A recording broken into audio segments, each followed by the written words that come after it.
As you can tell, I like to go fast. Our race team is really well prepared. We like to look good, but we also like to dress good, and that's why we shop at Franklin Road Apparel.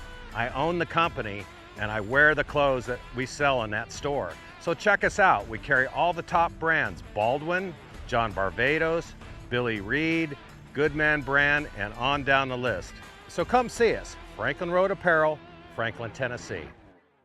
If your tooling isn't quite ready and you need parts, and you need more parts than just a few, or if your run is just not that big, look to the experts in low volume production, three-dimensional services. Whether it's 10, 100, or 1,000 parts, we can meet your needs. And if it's 10,000, we can do that too. Three-dimensional services delivers high-quality parts for short runs, 70% faster than industry standards. Three-dimensional services. Prototype, production, proven. Menards is the Midwest's ultimate home improvement store. Family owned since 1958, Menards is the one-stop shop where you always save big money. Get the Midwest's best selection nationwide when you shop online at menards.com. We make it easy to complete your projects around the house, big or small. From hardware to plumbing or paint to appliances, we carry it all. Visit menards.com today to save big money at Menards. Save big money at Menards.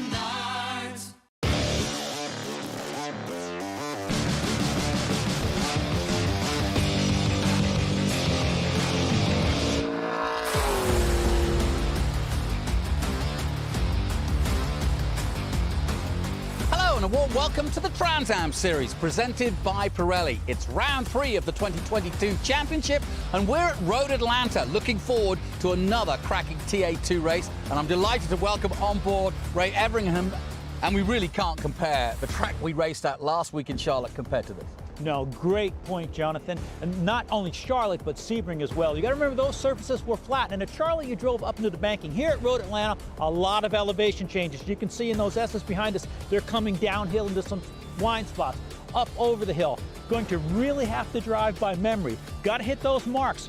Coming out from under the bridge, down the hill, very fast. One mistake, and you end up in the tire wall. Definitely obvious overtaking here at Road Atlanta, but what does it take, you've raced around here, to set up a Trans Am car around here?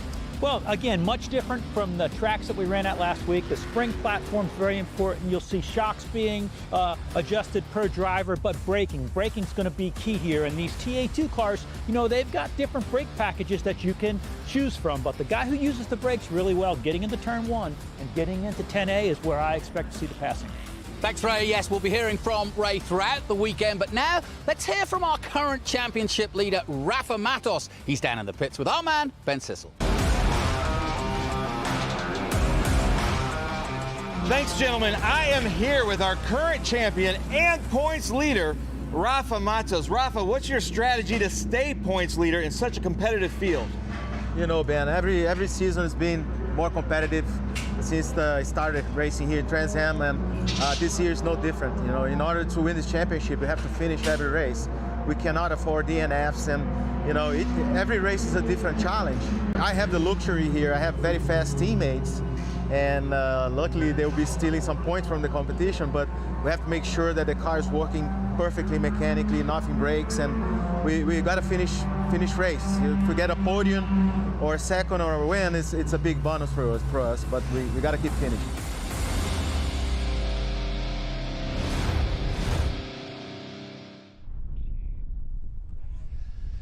Yes, hello and a warm welcome to Road Atlanta. It's a beautiful day here at Braselton in Georgia, the home, of course, of Road Atlanta, and it has been that way since the 70s, and it's a lovely circuit, of home, of course, of Petit Le Mans, and today, Trans Am TA2 as they line up pre-grid, and I'm delighted to welcome NASCAR Hall of Famer Ray Everingham to the commentary booth. And Ray, I'm really interested in getting your insight on this. You've raced Trans Am a little bit, and you've raced here too, so you know the track, but I think your eye on this has been somebody who's been around NASCAR and many other sports. You run the SRX championship as well last year, and I'm just really interested to get your take on current day Trans Am.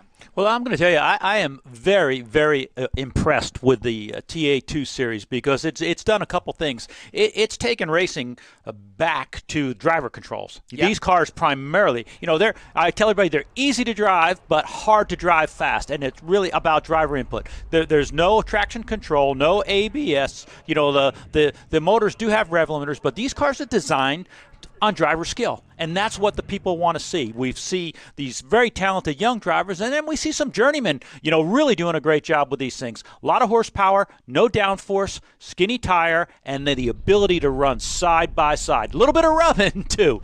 It's interesting. You talk about some journeymen. I love Boris said the fact that he retired ages ago. He's done every form of sports car racing, NASCAR, you name it, and yet he loves coming to Trans Am, and his comments always, well, if Poncho Weaver wants to make me a car, I'll race it. Well, when you come to an historical place like this, when you think about the people that have raced here in the Can-Am and Trans Am, and the names like Fulmer and Jones and Donahue and Gurney, and then here we are about to watch 42 cars.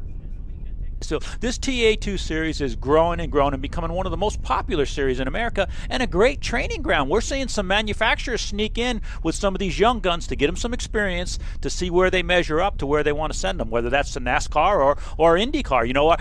Our Trans Am champion, former Trans Am champion, Ernie Francis, driving for Roger Penske right now, headed to Indianapolis. And there are several key prospects for future NASCAR drives in that garage area right now. No question about it. We're going to be spending a lot of the day talking about those young guns. But talking about young guns, let's talk to our young gun, of course, the man down on the pit with Tony Garcia. And that, of course, is Ben Sissel. Down to you, Ben. Thank you, gentlemen. I know that you said it's a beautiful day. It is a beautiful day here at Road Atlanta, but it is cold. It is very windy. People are losing their hats as we sign autographs. Roberto Sabato has had kids in his car with this fan walk. Roberto, TA2 is known for some of the best starts in motor racing, and unfortunately, you seem to have the best seat in the house for that start, starting 42nd in a group of 42. How does that feel? Well, I have to tell you, I'm happy to be starting at all because I got bumped under a black flag, almost went into the wall. So the fact that I'm here is a testament to our crew, and I'm happy to be here even if it's 42. I love it. Roberto Sabato, thank you to his crew. Roberto, good luck out there. Then we come right here to Jim Gallagher with the Waypoint car. I'm going to try to walk through this whole group here. Beautiful Mike Cope TA2 race car. Tim Gray with Ryan. His son is also in this race with us. So we've got father-son here. Then we go here to Gene Siegel. Where is Gene Siegel? Looking for him, but Tony, if you'll come over here, get a shot of this. He was racing in solidarity from Ukraine. Gene Siegel, right here he comes, right here. Gene, how you doing, buddy? So good to have you back. Pleasure. I know that you had to miss Charlotte. I know it's been a lot of work since Sebring. How's it feel to be back? Actually, it feels great. We got the car back together, so we're using this as our practice session in the car and shaking everything down. We're back at it. Nice. I love it. That's the Ukrainian spirit, right? Never give up. I love it. Gene, thank you so much. Danny Lowry here with Bridge Hull. Danny Lowry is going to be a busy man. Now, wait, hold on, man. You forgot your pen, your Sharpie. You got to go get more autographs. I love it. Danny Lowry out here, Bridge Hull. You're racing in the GT classes with Trans Am. You've got some cars in the Vintage Series, and it seems like you're on every sixth car in this field. How's that feel? That feels pretty good. We're glad to be here with Trans Am. So explain Bridge Hull and everything that you're doing. Sure. Bridge Hull's a digital freight platform. It's really an IT company for trucking. Nice. I love it. Well, there's Danny Lowry. TA2 Danny, thank you. Matt Gray. I know this is the funny thing. We were talking about father-son out there. Does it feel good to be ahead here? Yes, it does. That's kind of rare. Yes, it is. And hopefully I can have a much better race than I did at Sebring. Nice. I love it. Matt, thank you for coming out. Good luck. Patrick Paul right here in the number 34. Patrick Paul was with us at Sebring. Patrick, come over here, man. Welcome back. Good to see you. I love having you here. How does it feel to be here at Road Atlanta? It's great. It's a hometown track. We feel like we're pretty quick here. Got a few places to make up, and starting position, but it should be really, really, really good. Nice. I love it. Patrick Paul, Mike Attaway, but I got to come over here to Mark Austin from Austin, Texas. Where are these deck of cards? So if you're listening to me, he's got his own deck of cards there. If you look at the livery, the paint scheme on his car, you got to show off your helmet. Get a shot of this helmet. Who was painted by the legend. Tell us a little about your paint scheme and about the helmet. So the paint scheme designed by Jesse James on my helmet. They painted my helmet. The top painter in his shop did it. It's amazing work, and we just decided we liked it so much we made the car look like it this year, and people seem to love it. People do love it. This is one of the sharpest cars in the field. He's giving away Joker deck of cards. Make sure you come see Mark Austin. As I go to Bruce Raymond running in the Pro-Am section for Optima batteries. Bruce, you got to get a shot of the headlights too, Tony. His wife designed those, the snake eyes. How's it feel to be back at Road Atlanta? We love Road Atlanta. We wish we qualified a little bit better, but we're going to take Optima hopefully to the front. I love it. I love it. Now, I know that you're auto truck repair Raymond's. You're kind of legendary in the auto body side. How tough was it to prepare your car for this race? This one is pretty good because we had a distance. We skipped Charlotte, and then we made the run back up here, so we had a little time to do it. But that back-to-back like we did last year is difficult. Nice. I love it. Good luck, Bruce. Bruce Raymond, Ty Young. We come to Ty Young. Ty Young, you had an off early on at the Charlotte Roval. Looks like Mike Cope worked for about a week to get you back here. How's it feel? They did a great job putting the Ty J. Young Wealth Management Investment with Traction, Mike Cope, Ford Mustang back together. Worked all week, did a great job. The car's fantastic. The only problem is the driver. Nice. I love it. A little self-deprecation, man. Ty Young, there we go. Doug Winston, I got to talk about him. He's you can keep signing autographs, but get a shot of his hood. Bring back the trades. We talked a lot about that yesterday. That's the nonprofit you're working for. Tell everybody why they need to get involved in the trades. Bring Back the Trades is a great group. Give scholarships to kids that want to go to trade school instead of college. The whole idea here is to just deliver the mission that you do not need a college degree to have a great career. There's advancement. Half of the people in this paddock are here because they made their wealth in some blue-collar field or trade, and we're able to escalate it, become the owner of a business, and you have unlimited ability for escalation. Whether it be your own boss, or whether you stay as a tradesman, or somewhere in between, there's always a place for you in the trades. Most of our successful people came out of the field, became estimators, project managers, project executives. Some of them became presidents of the company. So that's the whole message we're going to get out here and let these kids know that, you know what, don't let anybody kid you and tell you got to spend a lot of money to go to college. And if you're interested in going to trade school, take a look at bringbackthetrades.com, and they can apply for a scholarship. They give one out every month. And Timberland Pro also gives out to all the winners of wardrobe to get you started in the trades. Nice. I love it. Doug Winston, bringbackthetrades.com. Stephen Lustig, my deadhead. Got a deadhead sticker. It's not a Cadillac, but how's it feel to be out here TA2? It feels great. I haven't been out here since 2019. Really excited to be back. This track seems to have had my number. Hopefully turn that around today, but always great to be out here with the Trans Am Series.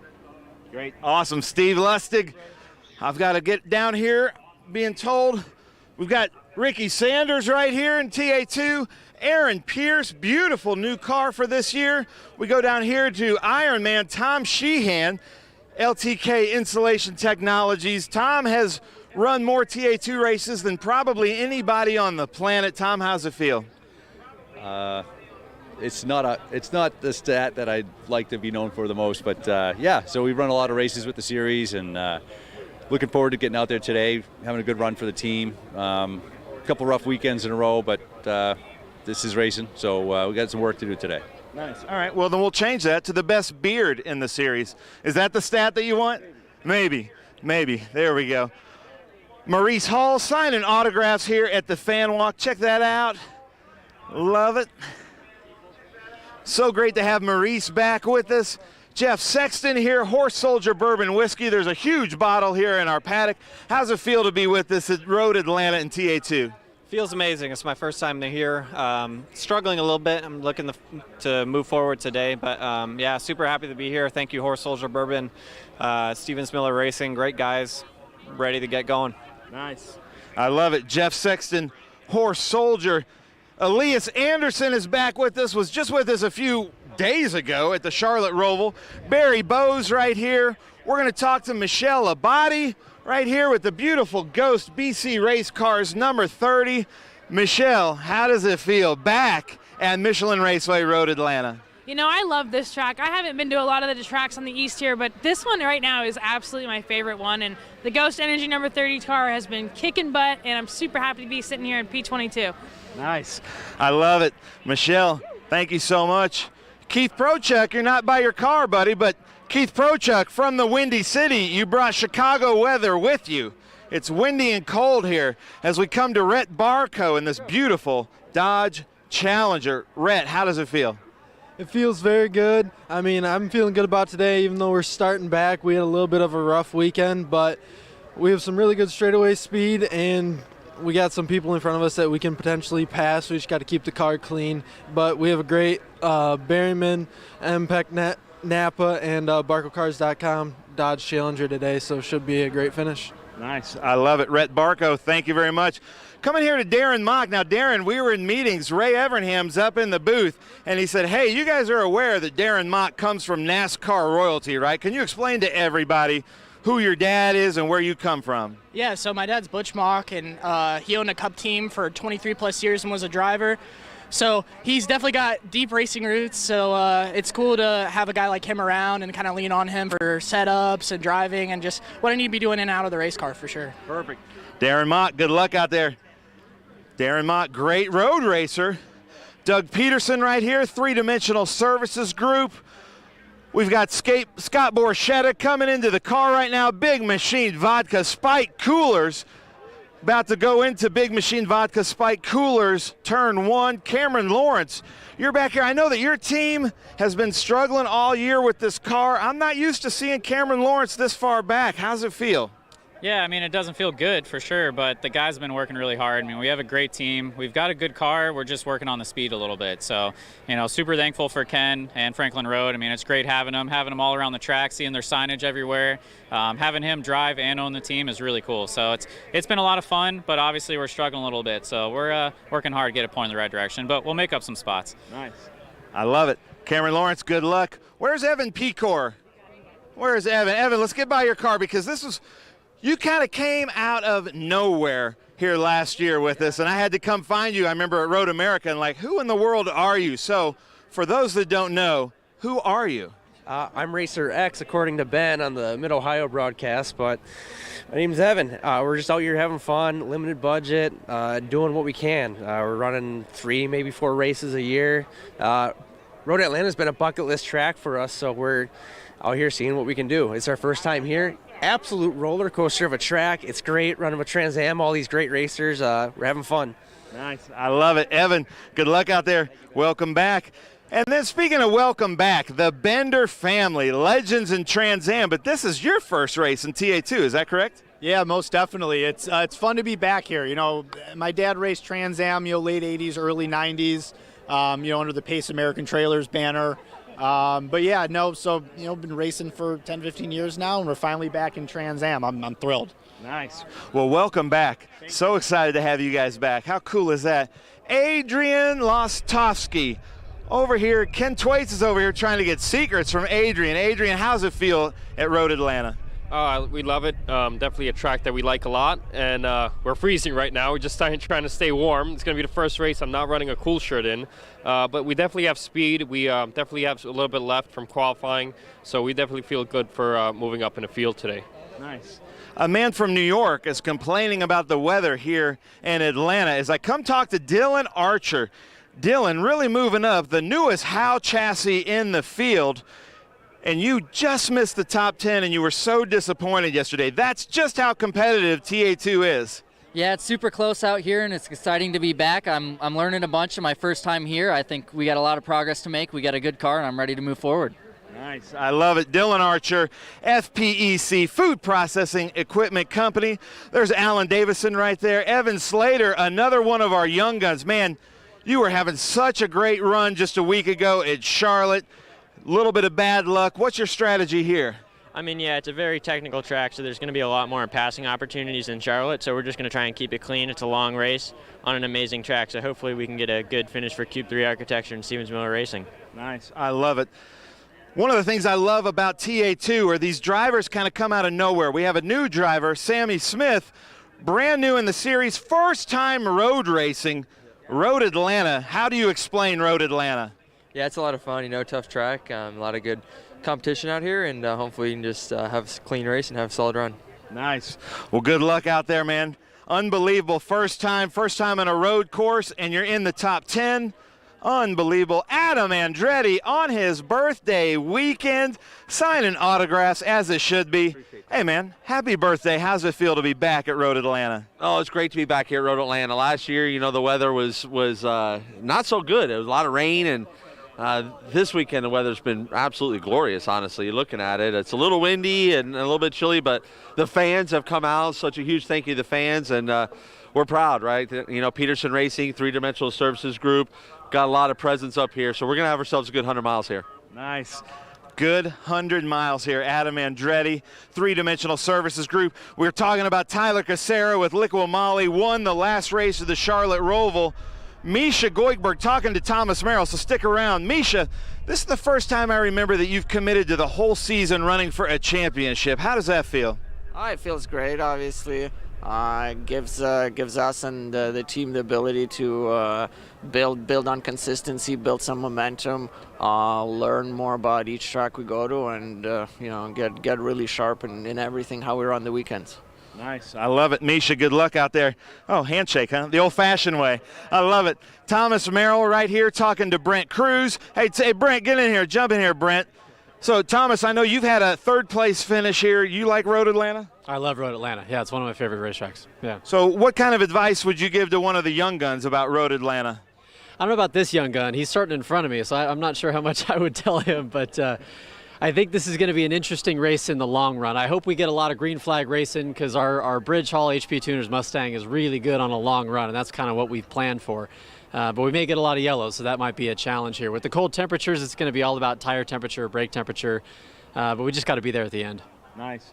And Brent Cruz, youngest in the field and the oldest Cope car in the field. That's quite a combination. I saw your team working under it, doing some welding last night. How's Road Atlanta treating you so far? It's treating us good so far speed-wise. We had a little bit of issue in qualifying. We went our best lap, and then I hit a curb a little bit too hard and had something wrong with the chassis, but we got a good lap down, thankfully, and we should have a really fast race car. Nice. Those curbs can jump out at you. They're quite treacherous here. Brent Cruz, good luck with Nitro Motorsports. We've got our champ there, Rafa Matos, talking to his team. I'm not going to interrupt that. We're going to go over here. How about Connor Zilich? Let's talk to Connor Zilich. Connor, how's it feel? And Mike Skeen, because Mike Skeen, jump in here too. I got a special story with them. Mike Skeen, when I met Connor at VIR, you were his instructor. He said, well, I know Mike Skeen. He was my instructor. So how does it feel now to be starting with your student right behind you? Yeah, it's good. Awesome job. Obviously he's super quick. He's been fast in a lot of series this year, and finally getting to start up front where he should be. So, yeah, hopefully we can hold him off and he can finish P2 behind us. So is the student going to become the master at the start of this race? Yeah, I mean, it's basically my first time starting up here, especially this year. So it's going to be something new to me. So I'm going to have to take it in as a learning experience and hopefully come away at the front. Nice. I love it. Mike Skeen, welcome back. Connor, good job. See you guys out there at the green flag. We're going to come up here and talk to Connor Mosack. Where's Connor Mosack? Live to everybody. 2 poles in a row. The Motul Pole Award winner. How does it feel? I know you like Road Atlanta.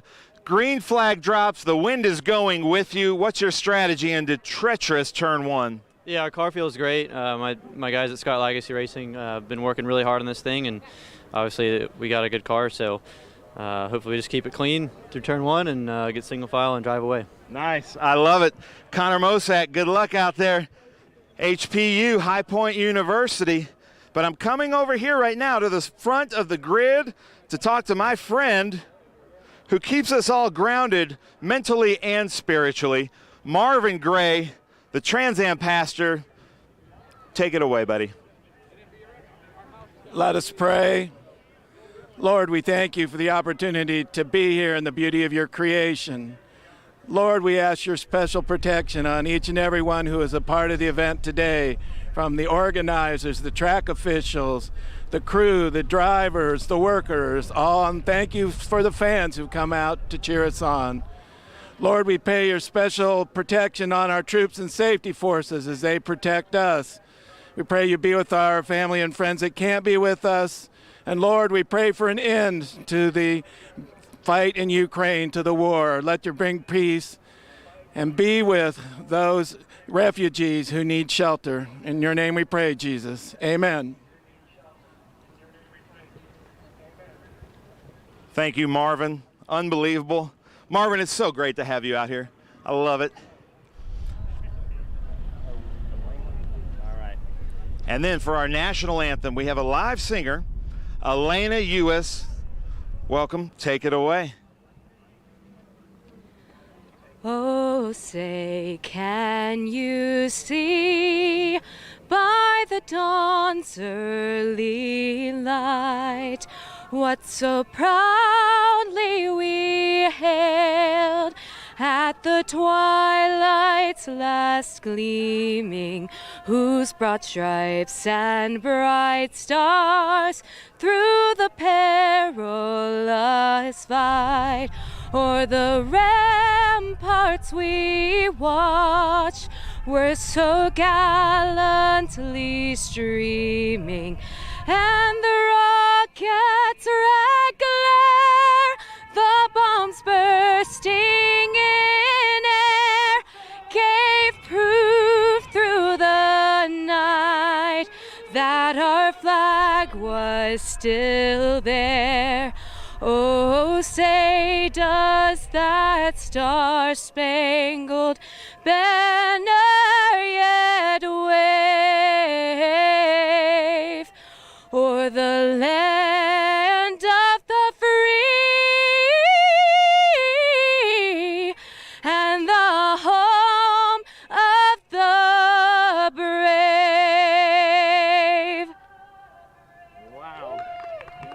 Absolutely beautiful, Elena. Unbelievable. Thank you so much for coming out. Wow. Jonathan and Ray, I'm going to send it back to you guys. I don't know what to add to that. Take it away, boys. Great stuff as always, Ben. Really great to hear some insight into all of our drivers. So many of them young. We were talking about that, Ray, earlier, about just how many young guys are out there. And this is exciting. I mean, like I said, you've been away from Trans Am for a while, but I think you're excited to see what these guys and such a large field can do. Oh, absolutely. This is a very, very competitive racetrack. These are competitive race cars, and you've got a good mix of people in there. You've got guys that are really trying to draw some attention to their careers, and then you've got guys that are going to get a championship. And we've got a really fast young lady in there as well representing. So we're about to start this race with some unknowns. It is cold, it is windy, and we'll see what happens. All right, let's take a look at the grid then. Connor Mosack in pole position with a 122.373. Mike Skeen alongside him. Then Zilic and Rafa Matos. What a combination of youth and experience. Cruz and Merrill. Goikberg and Kicera, 7th and 8th. Adam Andretti starts 9th. Sam Smith alongside him, his first race. Then it's Slater, Archer, Lostowski, Bender, Pecor, and Cameron Lawrence down in 16th position in the Franklin Road Apparel car. Then Scott Borchetta, Doug Peterson, Mock, Baku, Prochuk in 21st, Michelle Abati, who you mentioned there, 22nd, Barry Bowes and Elias Anderson, the Allegiance from Texas, 23rd and 24th. Then Sexton, Morris Hull, 25th and 26th, Sheehan and Pierce, Sanders, Lustig, Winston, Ty Young in 32nd place.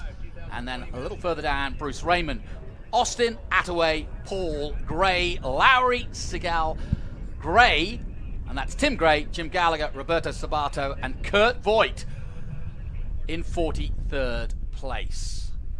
That was a mouthful. Are you about out of breath? That's a lot of cars. A lot That of just shows you cars. how healthy this series is. Really is, no question about it. We're going to hear from also Wally Dollenbach Jr., who's racing this weekend, just joining us. He'll tell us about what he's up to in a moment, but we are about to head down to get our start command. It's a beautiful day here, and as you've heard, it's chilly and breezy out there. And we're going to talk to both the men alongside me about that, because the breeze here at Road Atlanta could play a part here on those long straights.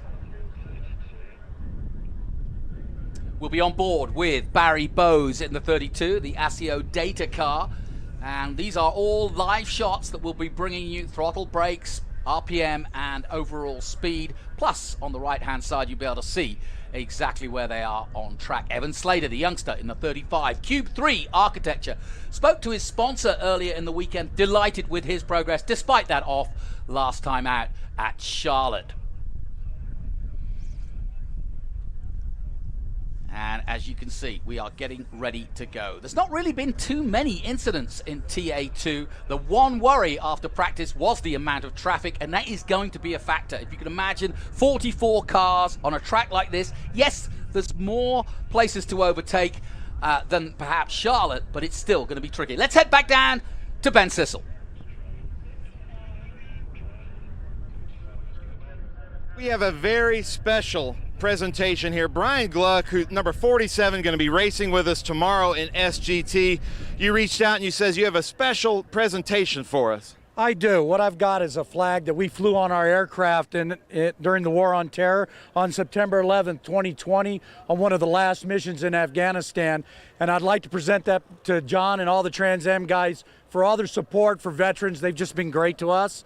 And fly it, and thank you very much. Proud to take. And drivers, start your engines.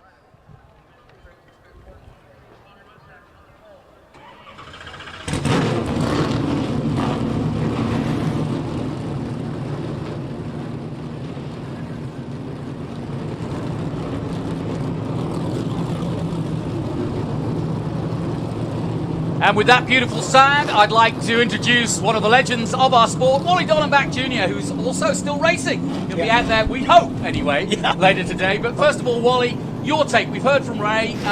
You know, it's been a while since you've been around Trans Am for a weekend like this to see TA2 and get up in the booth. What's your take? You know, I've been watching TA2 grow over the years, and just to see the car counts this year has been amazing. And like you guys touched on, you know, the mix between the veterans out there and the younger guys out there, you got a lot of young talent in this series right now. It's really kind of cool to watch. Very, very competitive series. This is going to be an interesting race because there's really only 2 or 3 spots on here that are really good passing zones. There's a lot of places you can pass, but you know, you've got to be committed. So it's going to be interesting to see how the youth and the veterans get along on some of that. And Ray, you used to look after a youngster called Jeff Gordon. I think he did pretty well over his years. But I mean, NASCAR, and no joking aside, NASCAR truly is looking at these youngsters now, and there'll be people like you in your position back then that are now looking at these guys and saying, I want that guy in my team. 100%. And you know, as Wally knows, these cars are difficult to drive fast. You know, we talked about they're easy to drive, but difficult to drive fast. Narrow tires, lots of horsepower, and when you've got a guy that's always up in the front or consistently in the front, you know, he's shifting, he's braking, and you know, this is a difficult. You and I have both discussed a little while ago that, hey, maybe not our cup of tea. We're used to big motors and wide tires. If you can drive one of these cars quickly, you should be able to drive a NASCAR Xfinity or Cup car pretty fast. You're right, and you're at, you know, Ray and I were talking about earlier. It's kind of like I've driven the TA2 cars and just not my cup of tea because I'm used to the bigger tires, more horsepower. My driving style fits that. And when you get in the TA2 car, they do handle. They're good handling cars, but it's a really momentum-based car, I think. These guys carry so much speed through the corners, and there is definitely a knack to going fast on one of these cars. And a great car to teach some of these young guys really the art of racing that will help them throughout their career. Yeah. I mean, you can, if you do well in one of these cars, like Ray said, you could jump in a Cup car or anything. I mean, it is a great place to start and cut your teeth and get those skills honed. Well, guys, as you can see, we've been slotting through the onboards. We pretty much have every angle covered from front of the pack to the mid pack here with Barry Bowes. in the ASIO data car, all of these live pictures, so I want you to jump in as drivers whenever you see something, because your eye is so much more acute than mine in terms of watching what you see. There's my buddy Adam Andretti, and we're going to see if we can, I've got his radio, I'll see if I can get a chat with him. If you've got something to ask him, if we get hold of him. He's a long way back down the back of the grid, so maybe we may not get him first of all, but we'll try him now. Adam Andretti, this is Jonathan Green in the commentary booth. How you doing, buddy?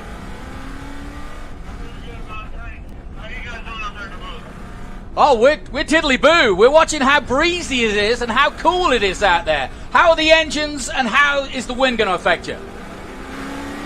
Well, Johnny, I tell you, I think what's going to go on here is there's a heck of a tailwind getting into one, so that's going to be tricky on the first lap. And, we're really working hard, as you can see us right now, on this stage lap, trying to get the temperature into these tires, into these Pirelli tires, so that we can have a good clean start here for our TA2 Race. Well, no pressure, birthday boy, but I've got Wally Dollenbach Jr. and Ray Everingham watching you and racing today, so no pressure, we want a podium.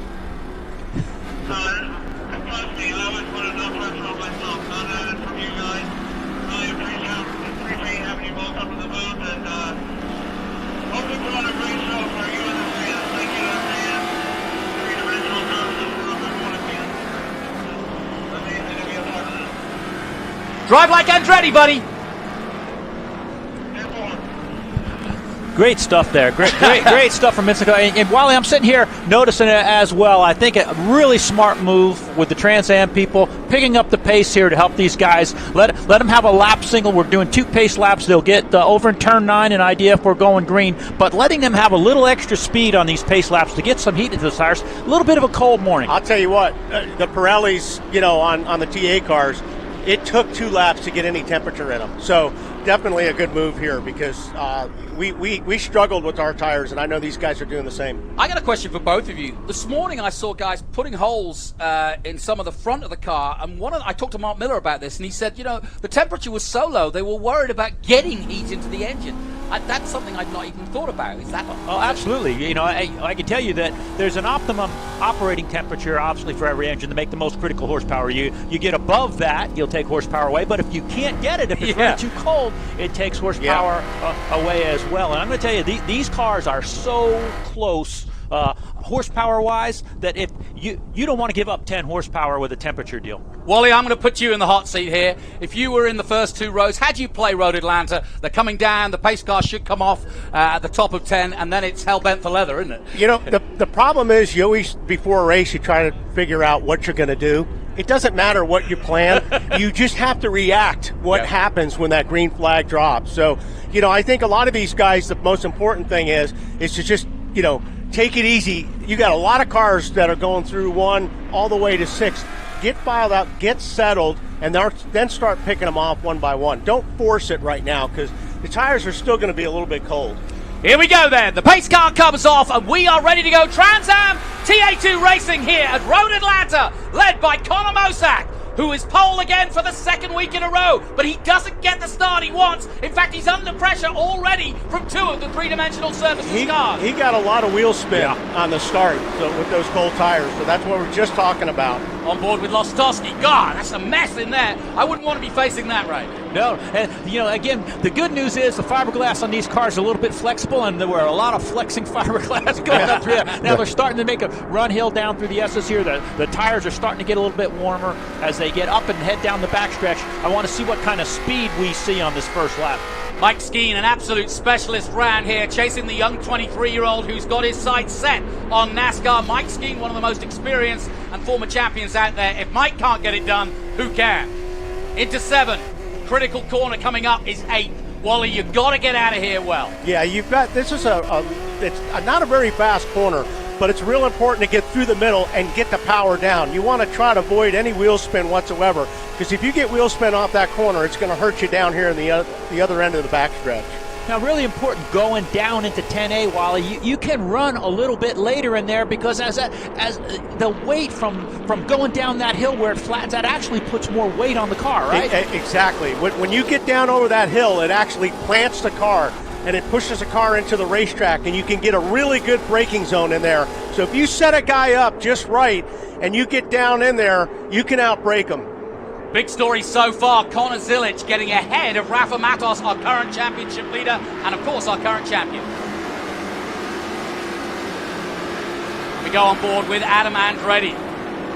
Adam had a great run at Charlotte last week. He beat Rafa, and that's a rarity. Ooh, big bump over the rumble strips there, and that could upset the body as he go down the S's, but it's over 100 miles an hour. That's what took my breath away watching practice today. Adam's car looks really good, and I mean, it just looks like he's just looking for a place to set him up. And he's going to start picking these guys off one by one because Adam's been doing this a long time. It looks like he's taking care of his car. So he's just biding his time right now. Yeah, and he's following Tyler Kicera, who won last week's race. Tyler looked really good, and he is a really true homegrown story coming up through Miata, then sim racing with Trans Am, and his first time in a Trans Am car, he was right at the sharp end at VIR, and he's never looked back, and Tyler Kicera definitely won as a contender for the championship. Lovely drone shots, shows you how the field spreads out, but it's important to get it right. This is the best overtaking coming down here into 10. I think these guys have found their spot, they found their position, they got their stuff warming up, but now it's about pace, right, Wally? Yeah. They're going to run their pace, and as we see them closing up, then they're going to have to find those passing spots. Yeah.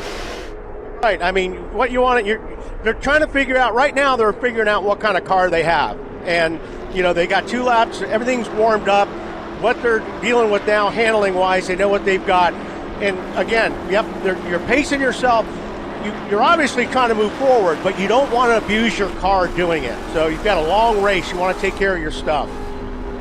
On board again with Rafa Matos, and I love watching Rafa's hands when he's racing because he's so smooth.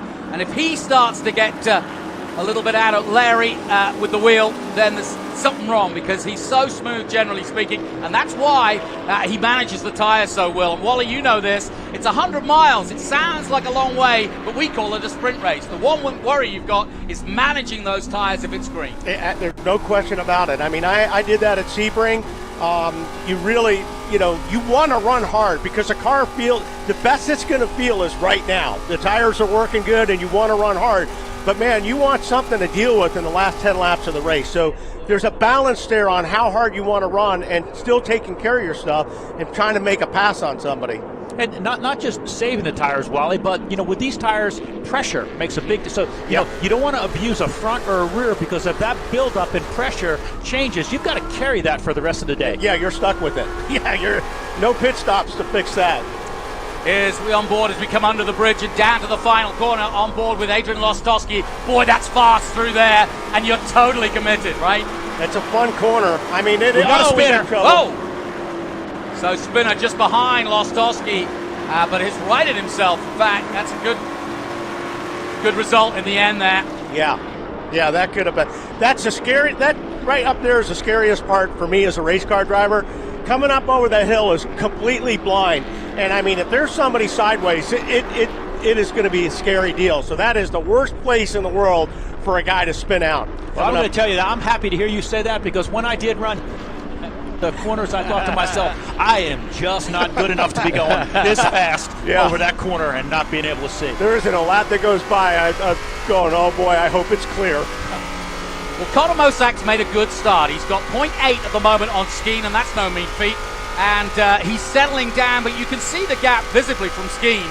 And Connor, you would argue, at 4 laps gone, is in control of this race. He's going to be happy at the moment. And you can see these cars are not slow. A little over 160 miles an hour there before he gets on that brake pedal, drives in, and that making that left at 10A is really important to set up to get under that bridge so you don't mess up like we just talked about coming out from under it. Back of this group, there's Archer, there's Evan Slater, another couple of our young guns. Just want to remind you, all of our young guns fighting for 22,000 thanks to the Peter Gregg Foundation, and that will be a really great opportunity for anybody from 14 to 24, and there's so many, including the man leading the race, Connor Mosack.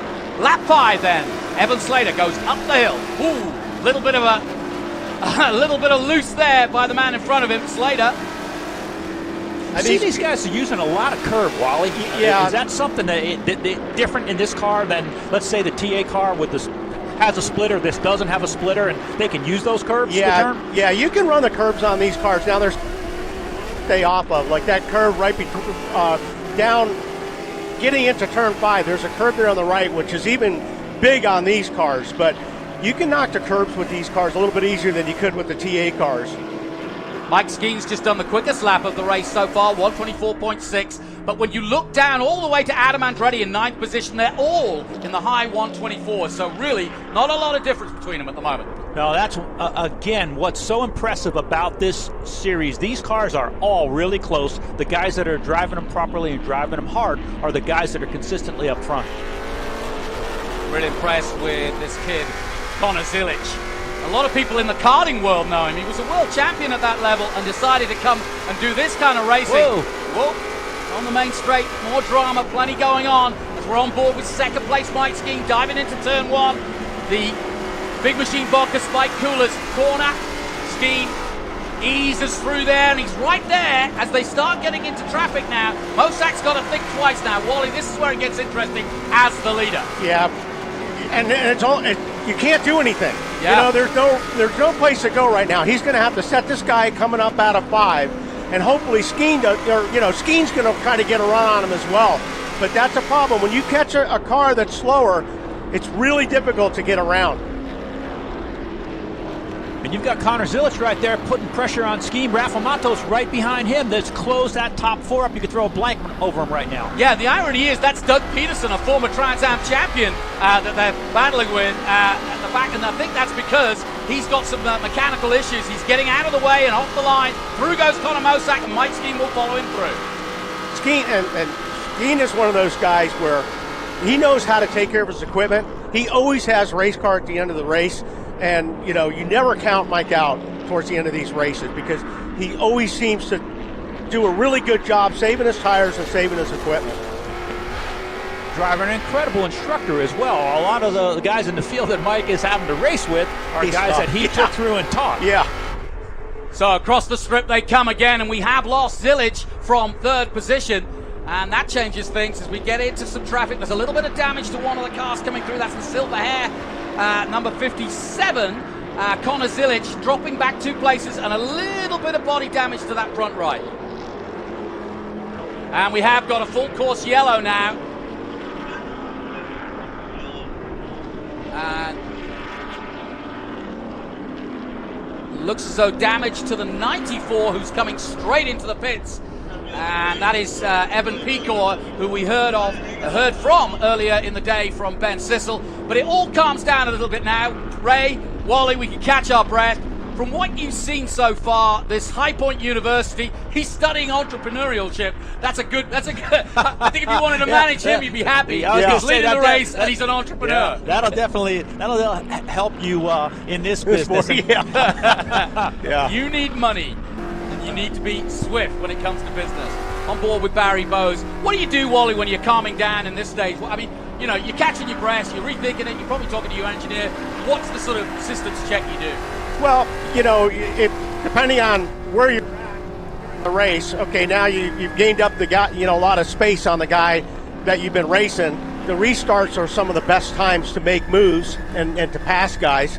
I personally, I don't like yellows because it breaks your rhythm. Yeah. You're in a rhythm, you're doing your thing, and then the yellow comes out, and then you got to kind of regroup.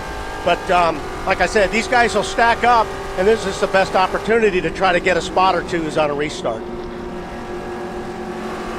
Well, let's just catch our breath and talk about some of the guys we haven't maybe mentioned yet. Scott Borchetta currently running in 14th. He's still behind Cameron Lawrence. That's where they qualified.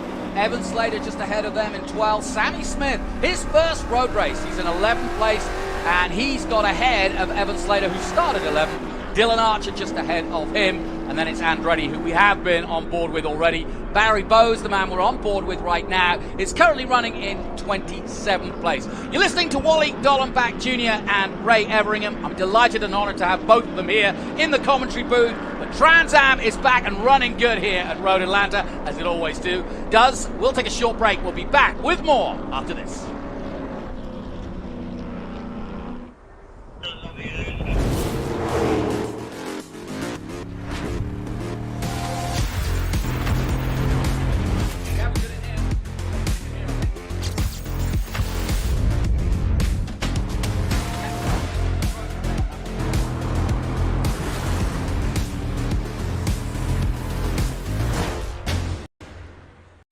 Yeah, I think these boys know what they're doing, don't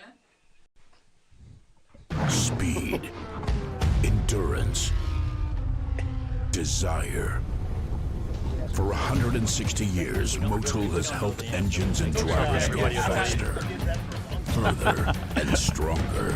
Tested in the heat of battle, driven with passion, with one aim, to give you superior powertrain protection and performance. Motul. What's the course layout for? Do we know? Okay. 36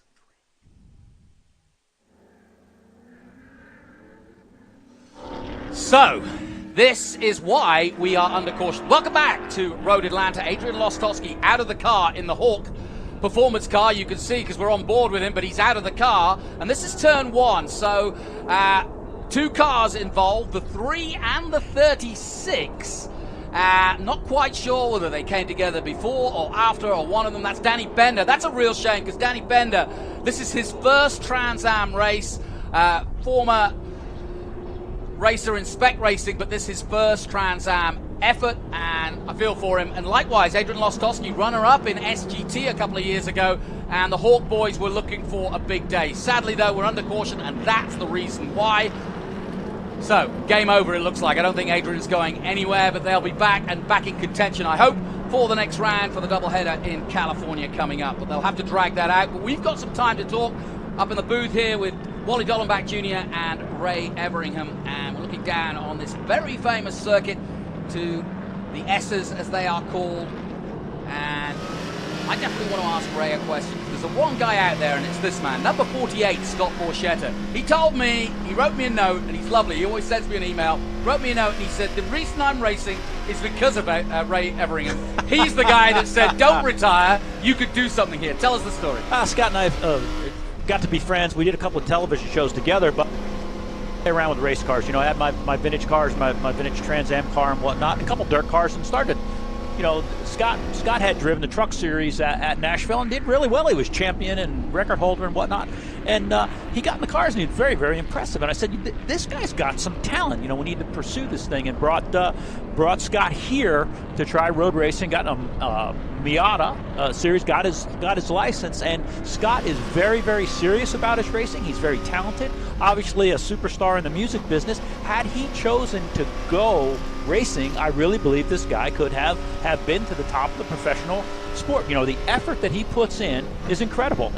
He's constantly beating himself up about not being fast enough, and you try and say to him, well, hey, look at where you're going, how far you've come. He puts a tremendous amount of pressure on it, but Scott Borchetta actually, I'm telling you, has some talent behind the wheel as a race car driver. I've raced with him in Group 6 and some of the SVRA stuff, and just one of those guys that you're comfortable with racing with. Wally, I just want you to take a look at this. This is what the incident was, and we should get a better explanation as to what actually happened. And as you, the racer, or both of you guys, tell us what you see when we see this. Bender is in front of Lostowski here, coming into turn 1. Oh yeah, he just maybe wheel hopped that thing, right? Yeah. I mean, Adrian had no place to go, and you know, but looked like he got a little bit of a wheel hop, and man, if that happens going into turn 1, there's not a whole lot you can do. That's a hard one to get out of. There's a little bit of a bump there. You know, if you look at it, unsettles the cars, and on some of these guys run softer springs, some of them got the cars pulled down. A lot of your shock, and as Wally said, you know, if you unload those rear tires just for a second, easy to lock them up. But the good news is we saw both of those drivers out of the car, so they're safe. And these Trans Am 2 cars are relatively, I'm going to say, anytime you crash it costs money, but they're relatively inexpensive to fix. You know, they keep a lot of the parts on the shelf. The bodies are fiberglass, so hopefully not a lot of damage to either one of those cars, and as I said, both drivers safe. Well, I'm going to see if we can dial up Adam Andretti again. Hey Andretti, how you getting on out there? This is Johnny in the booth.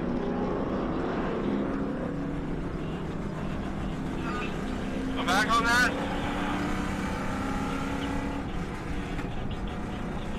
Yeah, go ahead, Adam, we can hear you.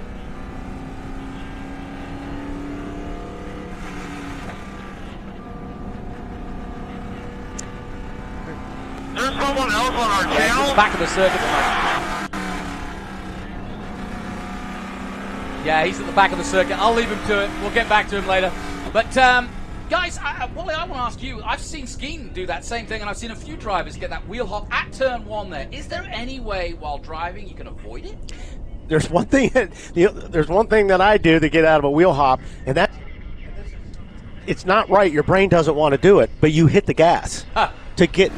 Whenever I got in a wheel hop, what I do is I would hit the gas to unlock it, to get it forward motion again. Now, when you're sliding and you're aiming for the wall, it's difficult to do, but it does work. If you just tap the throttle and get those rears to unlock, then you can get out of it. That's has worked for me anyway. Yep.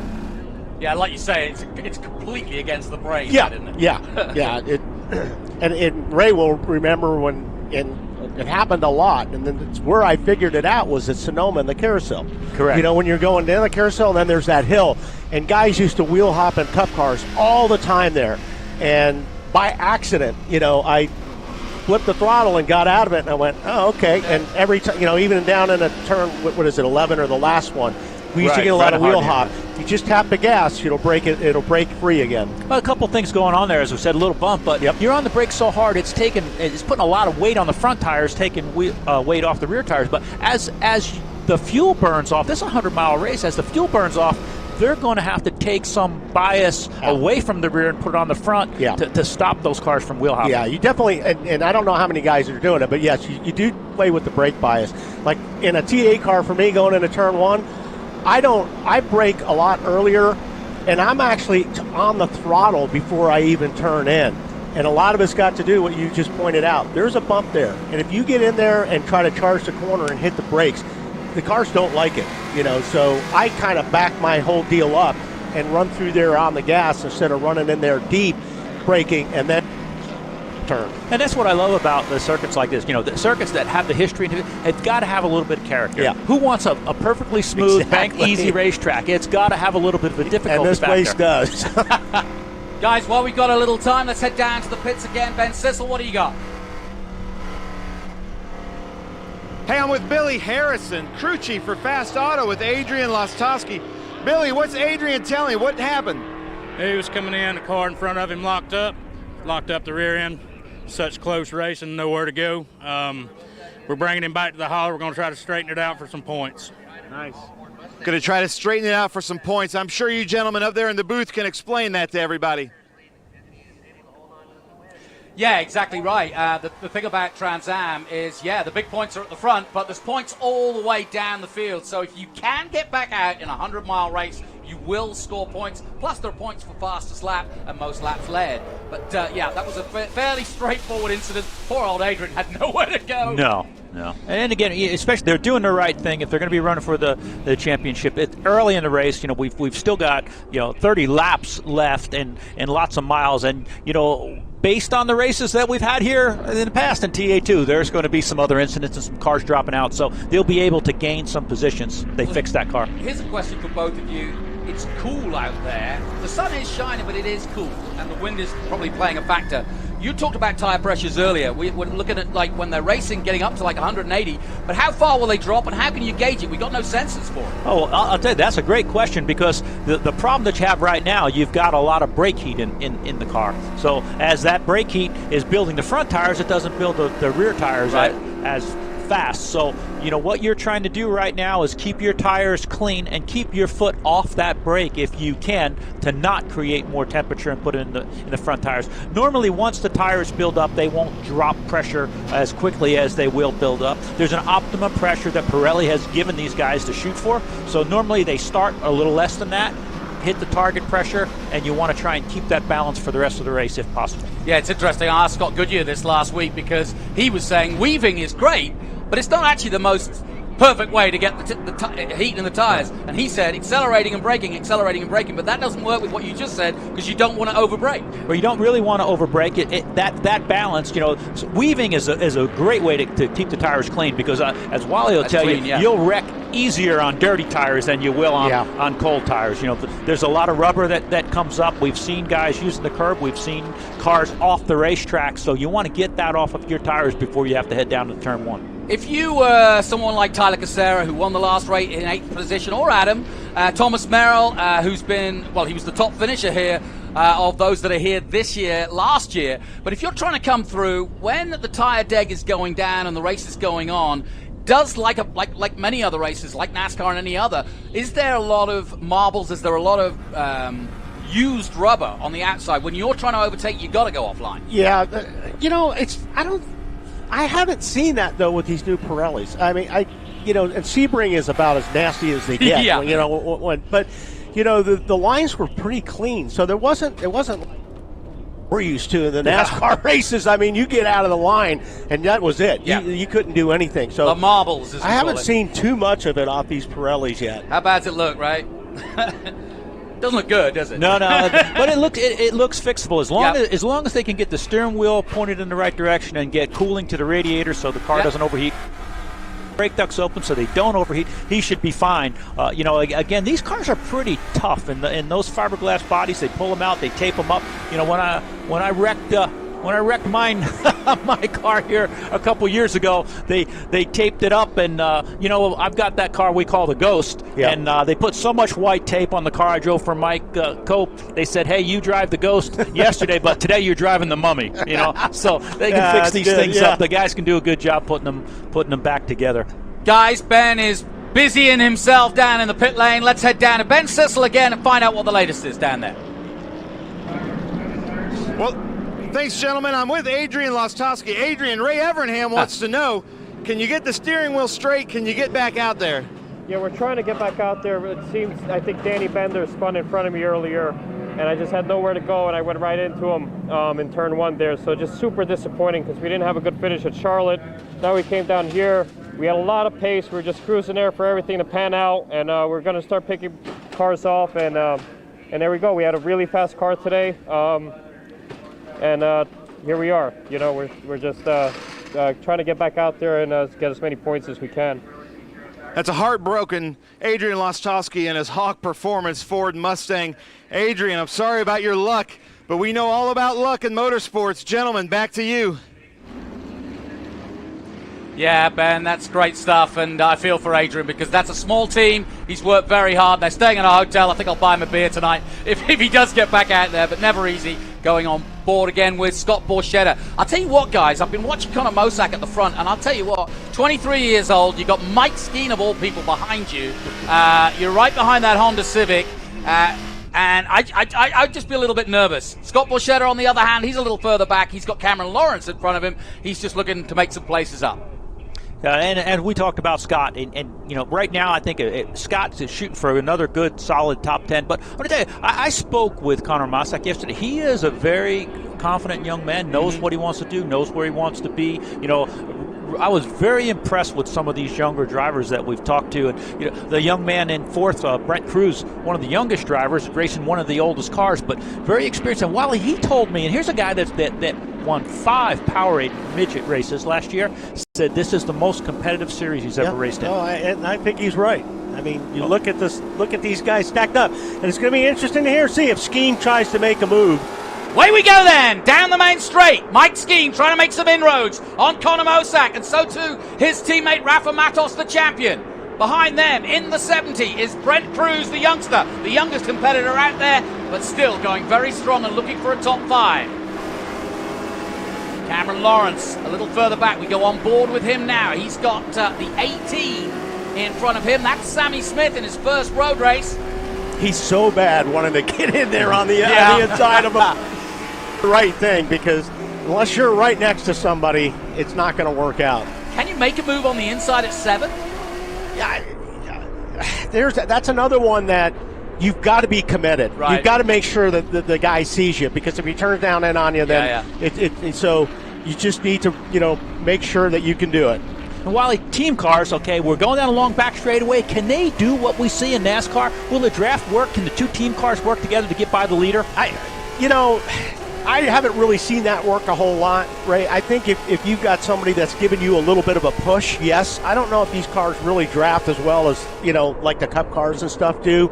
But, you know, you've got to get really, really tight behind a guy. And we got big wings on these. We got big wings on these cars compared to NASCAR. Oh, a little bit of debris there, rolling off there at 10, but back on board with Adam Andretti. He's lost some ground at the restart, has Adam, and he's lost touch with the man in front of him. Round goes Scott Borchetta. And luckily he's kept it going, but he's in a really precarious, that's the exit of 10B, and he wants to get out of there as quickly as he can, and that's, well, it was risky, but that's risky business. Oh, look at this, Skeet's coming alongside, nudges his way through, gets through on the 23-year-old, and that's Mike Skeen using the chrome horn. Nicely done, though. Is that all fair in 11-1? We didn't see the beginning of it, but I will tell you, it looks like Connor is certainly not going to give up. So we might see a little bit more fiberglass flexing, as they say. Well, you know Rafa's now, he's going to be wanting to go by. He goes into 7. He'll be looking up the inside here, trying to 8 Yeah, I knew the crossover was coming. I knew it was coming. Yeah. And that's good work by Rafa. And now this team, this three-dimensional services team, can work together. Skeen leading, Rafa Matos, the championship leader, in second place. And I'm not sure how much working together we're going to have between those two guys. The funny thing is, Mike Skeen's doing IMSA this year. Yeah. So he kind of is just here to win and be done. It's like a little damage here on, is that Rafa? Oh, yeah, the door on Rafa's car. And that happened, I'll guarantee you, when he passed Mosack, I think there may have been contact, because I'll tell you, Rafa used all the road up when he went past Mosack. I bet you there was a little contact there. Yeah, a little bit of southern air conditioning. Yeah. So, we've been watching as Connor Mosack has come down here, on the right-hander right in front of him. Been watching, his car has stepped out a little bit. I wonder if he's starting to get loose to the right. And on that restart, Ray, I noticed that as well, and that's where Skeen, we didn't see the pass, but I think Skeen had a jump on him going into turn 1, because you're right, he was a little bit loose down here, and Skeen had a much better launch off this last corner.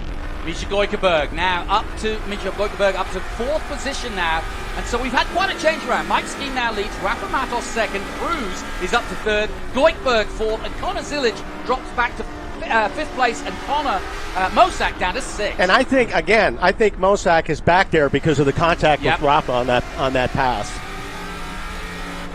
26 is Thomas Merrill, an expert here. He was 3rd last year. And like I said, both Frutrell and Sam Mayer, who's gone on to bigger and better, not racing here today. So Merrill looking for another podium as he got last year, as we look high above this Road Atlanta circuit. And Cameron Lawrence continuing to march forward, cracked the top 10 now. Yep.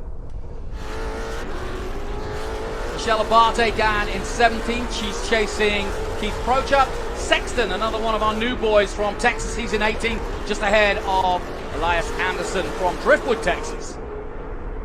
Down to 10A again. That's where the drama's been, and it always is. There's the damage to Zilic's car. I don't think it'll too much to him as long as the balance is okay on the car. Yeah, it doesn't. I mean, a little bit of the splitter there probably affect him a little bit, but it may get worse as the tires wear off, because that's when you really start feeling the aero problems with these cars. If you've got some damage, once you start using the tires off, that's where you really feel it. With Cameron Lawrence winner here, I think in 2015, very wide by the man in front of him, but everybody okay. That was Tyler Kicera in the 77. Let's take a look again, guys, at that lead change. Like you said, we came into it late, but guys, you take it away, see what you see.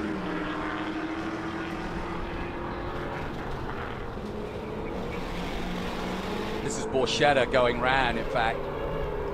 Yeah, I think a little help. Yeah, he got a little help.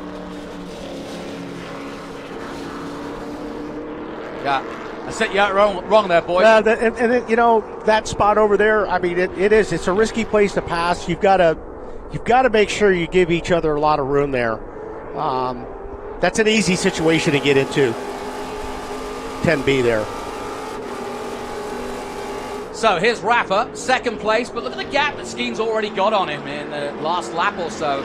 In fact, Skeen's setting his fastest lap of the race at 1:24.3. Fastest lap out there, 1:24.3 by Misha Goikerberg. The Russian-Canadian really flying at the moment for BC cars. There he is in the 20, the white and blue. He's got Zilic behind him.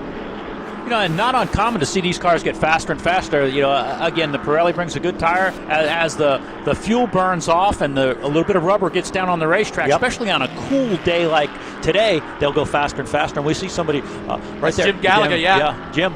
Jim didn't race last weekend. He had a cut to his cornea, so we were pleased to see him back. We got a spinner. No! Just as I mentioned, Wow. Misha Goikberg, he goes round and out. You The number jinxed 20. him, Jonathan. Totally You jinxed him. commentator jinxed him. My fault. Sorry, Misha. Dash Vidania. Oh, well. And I think that, what was that? Is that 6, I believe? I think that was 6, yeah. And that's one of those places, too, where if you're going to make a pass on a guy there, you've got to be under him. You've got to be next to him because it's a very it's faster than it looks. It's a sweeping right-hander, and it really breaks your momentum if you go through there side by side. So nobody really wants to give that up, and you've got to make sure that the guy knows you're there. I don't know what happened there, but I'm sure it got tight between two cars side by side there. Cameron Lawrence coming past our commentary position again, past the Michelin building, as we look down on our Pirelli-filled field of ski. Matos, Cruz, Goikberg, sadly going out of 4th. That moves Zilic back up to 5th. Mosack now 6th, stays there. Andretti might start to come forward now. He's 7 seconds off. We're on board with him now. And you can see the guys in front of him. He's going to be hungry for this. Yeah, you start watching these guys and they're sliding a little bit more and more. Like the car in front of him is loose. I mean, you can tell he's starting to spin his tires, getting off the corners a little bit. So Adam's looking for a spot here to try to capitalize on it. Wow, that's the Laguna Seca local. Thomas Merrill ahead of him. Yeah, he's looking, but there's not enough he might room try there. a move like Rafa did up the inside. Not quite. He's going to wait till 10, but surely now, Wally, he's lining himself up for a move at 10A. Yeah, you've got to be close. The thing is, if you're going to make a pass on 10A, you've got to be right on his tail close enough, is and he? then pull out and try to outbrake. And I don't think he's close enough right now to do that. All right, well, we just saw Misha Goikberg, the Canadian, going off. Let's take another look at what happened, and guys, you take it away. Here he comes.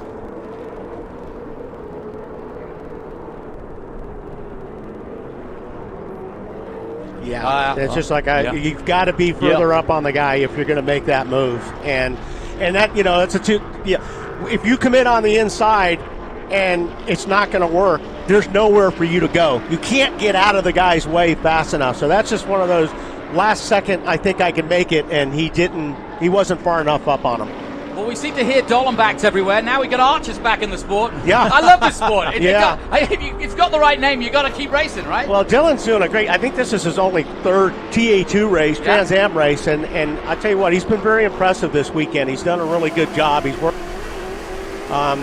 He's got the guys that used to work on my Trans Am cars back in '85 and '86, Jimmy Frazier and those guys. They know how to put a TA2 car together, so he's in good company. Well, he's in good company then, no question. I first caught sight of him when we were doing the E-Championship, and he wasn't old enough to go Trans Am racing, so he was just trying things on the sim, and now here he is. Back on board with Cameron Lawrence down the back straight towards 10 again. Up to 7th. He told us he had a good car. He said he just needed to have some, good, clean race, but he's moved all the way up to 7th spot and continues to move forward, laying down good laps. Of course, this is his first season with the Franklin Road Apparel. Ken Twaite's team, they got a win with Paul Menard in TA last weekend at Charlotte. Whoa, he was loose there. Yep. Archer looking for a way, and he's going to come alongside. I don't think he's going to do it quite here. They come down the hill together right in front of our position. On board with Lawrence, but he's got a lot of car behind him, breathing down his neck. And that's what you want. If you're Dylan Archer, if you see the guy in front of you get sideways like that, man, you start standing up on the wheel because it's like, okay, he's having trouble. I think I can make a move here. And in fact, you're going to force him into more trouble, hopefully. Yeah, exactly. Keep the pressure on and see if you can force a mistake. Well, they're about halfway on fuel and tires right now, Wally. So the chassis changes are starting to come in, and they're leaning on 12 here. They're leaning on that left rear tire pretty hard. Hey, Ray, you asked the question, you got the answer. There's Adrian Lostowski's back there out. Go. So I guess he's got the balance. He's not fast. He's just been overtaken by the number 70, but he'll be a long way back, a few laps down now. So he's just cruising to get some points, as you heard. Ooh, another car turn around at the exit of 8. But out of the racing line, so that shouldn't cause caution, but it may. You never know. In comes the 22. Oh, look at the hood on that thing. I think if that thing doesn't blow off, he's going to be really lucky. Well, he's pushing it, that's for sure. Yeah. Yeah, no, look at it. Well, I hope they've got the duct tape working well. But we are still all green here in a very exciting race. And halfway through, I've forgotten to look at where we were on the timing. It's so exciting.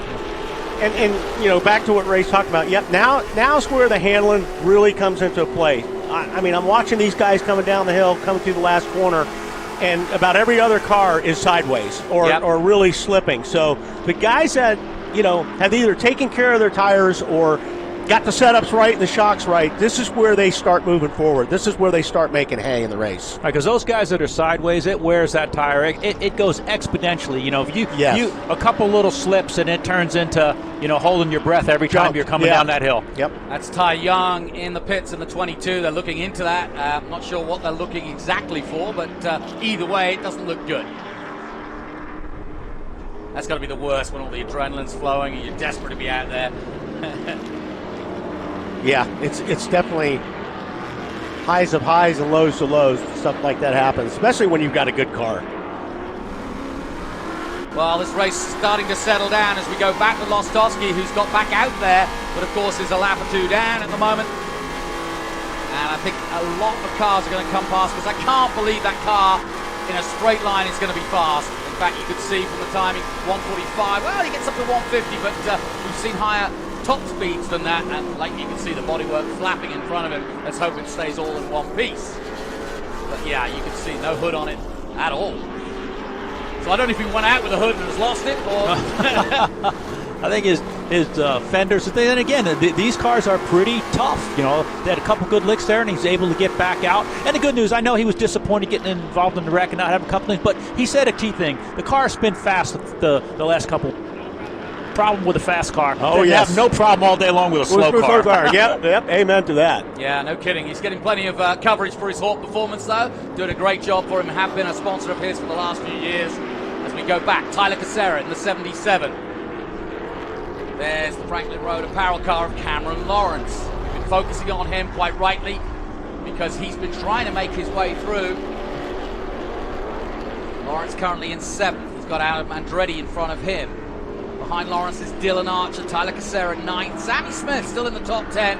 That'll be a good result. Evan Slater is where he qualified in 11th place. Brett Barco, winner of the Rookie of the Year last year, is down in 12th. And again, we've got that young man, Brent Cruz, riding along in 3rd place there, doing very respectable lap times. Looked like Rafa just a little bit better than Mike Skeen that last lap. Oh, we've got another car turned around. Yep, and that's the 91 of Michael Attaway.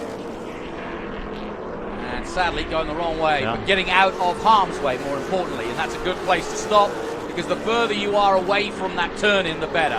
He's going to try to just creep back on. Nicely done. They don't teach you that at race school, how to get back on the track when you're in the middle of a race. No, they teach you ought to. They ought to. I was going to say, they're telling you not to get off, but you know. Yeah. It would be a useful thing. Let's talk about this kid. You spoke to him. I'm amazed. He's so young, but he's done midget racing already in his career, and he looks back at his career and he talks about, you know, like 10 years ago or whatever, because he started when he was like 4 or something. Well, you know, again, I tell them they're super babies. I call them, you know, they've been racing since they were.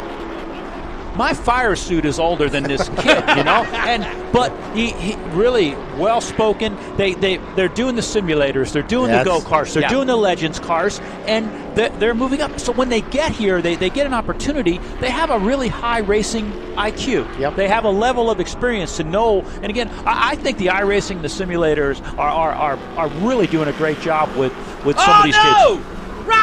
Rafa slowed completely. He's almost stopped out on the back straight, and Rafa, our championship leader, is out of this race at round 3. Oh, that's coming to a complete stop. No, if you look, the engine dash there was dead 0 RPM. Oh, so, this is drama indeed, and that puts Cruz up to 2nd place. Wow, what a change around. This is going to be a very, very big result. Well, he's got it going again, let's hope it's intermittent. But you heard Rafa say when they interviewed him, hey, we can't afford to have mechanical failures. And he finished every race and every lap last year, and he's the champion. Wow.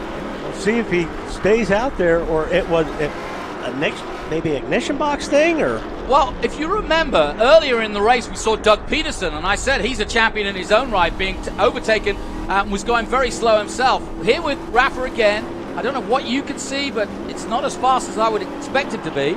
No, he's definitely off the pace. But he came by pit entry. Yep. But he's slow again. It's just like it might be like he's lost a gear or something. Hey, what's he doing? No, it's something going on electronically there. Yeah, he's trying to find it too. Yeah. Well, this is not good when you're trying to lead a championship. Look, he's got it going again. So there's something intermittent. Yep. Yeah. Again, you know, in a series in any series, but series this competitive, can't afford mechanical problems, especially when you have a fast car like that. So this has really thrown the cat amongst the pigeons because Rafa Matos has been so consistent. We saw him last year win the championship with consistency. 4 cars in the three-dimensional services team. There's Mosack, who was leading this race up until a few laps ago. Mosack trying to get back on level terms as we go back on board with Adam Andretti. And what's going on in front of him? Another car wiggling in front of him. Was that 26 car? Yeah, I think Is that was. Merrill? Well, he was sideways all the way down this hill. hill. That was weird. It looked like he'd got like a crab on. Engine misfiring is what the pits is telling us, but we can see that ourselves. Andretti gets through on Merrill. So Merrill drops to 5th, Andretti up to 4th, and I tell you what, the pin is about to be pulled for Adam Andretti because he can sense a podium here. Got a podium last time out. He's got Mosack in front of him. In 3rd, Cruz is up to 2nd, and Skeen's leading the way. Skeen 9 seconds ahead. Boy, he's gone. He's gone, and I've been watching him. His car looks like it's on a rail. I mean, that thing is just track. You know, we were talking last week at the Roval, and guys, you know, as the fuel load goes down, you're losing, what, 100, 150 pounds of fuel, effectively. These cars carry 26 gallons, so they, you know, in a 100-mile race, you're going to burn 22, 24. He's green, you know, there hadn't been a lot of caution, so they're burning some good fuel, and that's a huge weight change. How does that feel? Well, I'm not sure in a TA2 car, but definitely, you know, like in a TA car, we carry a lot more than that even, and you can feel the weight. You can feel the weight at the start of the race. Ukraine is out. Gene Segal. Yep. Ukrainian. He's got the Ukraine flag on, and Segal Sport, new to the series. Carry on, one. Yeah, anyway, you can feel the weight, and as it burns off, and it depends on what your percentages go to as well. You want the percentages at their best when the fuel load is lighter. So like in our cars, you can feel the weight more than you can feel anything. Another car coming into the pits. That's the 61 coming in. Now, I'm wondering if they don't get the 07 moved, will that cause a full course yellow, which would really close that top 10 up. You know, that first 6 or 8 cars have been all running nose to tail pretty easily, except for Skeen. It's certainly getting interesting now. Mosack getting big pressure now from Adam Andretti. And Andretti looking to get past. Yeah, this is where the traffic comes to such a play on a place like Road Atlanta. Oh, drag race down the back straight, Andretti and Mosack. So if Adam can stay close enough, he might try to make the here, but looks like Mosack's got a pretty good Mosack's about to take Cruz if he's not careful as well. Cruz in 2nd place, but they're side by side coming into 10. Adam waiting to pick up the pieces if it goes wrong. And Mosack has gone wrong, and that's why Andretti's got past him. And that's classic Road Atlanta, isn't it, boys? Yep, just one little slip up. And great stuff. Veteran, you know, Adam Andretti showing the veteran against those young drivers right there. Okay, you two boys have at it. One of you's going to make a mistake, and I'm going to get that one. Yeah. And, you know, with Mike Skeen doing just a protracted series, this is good news for Adam Andretti for the three-dimensional services team because he's flying the flag for them. Out comes the full Colts yellow. And we'll see. I'm assuming that's going to be for that number 07 car, which is going to, and it's you know, Mike Skeen is not probably going to be happy about this, but I'm going to tell you, we have had a blanket over from 2nd to 6th there, and that'll bring Dylan Archer, Sammy Smith up. Tyler Kicera will be able to get up closer. And this is too when you get to the point of the race and you've got to restart. Guys are not going to be so nice to each other on these restarts. The elbows are going to start coming out. Do you drivers think like that? So you're not going to be. So you may get off a Christmas card list on a late race restart. Is that what you're saying? Yeah, it's no more friendships out there. I don't ever remember a race starting with a whole bunch of friendships. So we're looking at Rafa's car. Guys, I'll take you over to your expertise as to what they might be trying to find there, but we know something is misfiring. Well, that is the LS package in that car. So, each, with between the coils and, there's a lot. The good news is the electronics have gotten better and we do a lot more. The bad news is when something does go wrong, very difficult to find. Could be something as simple as a wire, a ground, or just a plug. Normally these things are pretty bulletproof. Let's head down to Ben. He's in the pits. What's going on, Ben?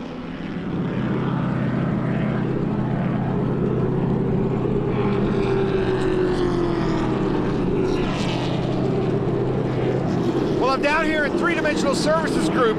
It looks like Rafa's about to go out. I'm going to talk to Tabitha Andretti. Once he goes out, a little bit of a stall in this fire.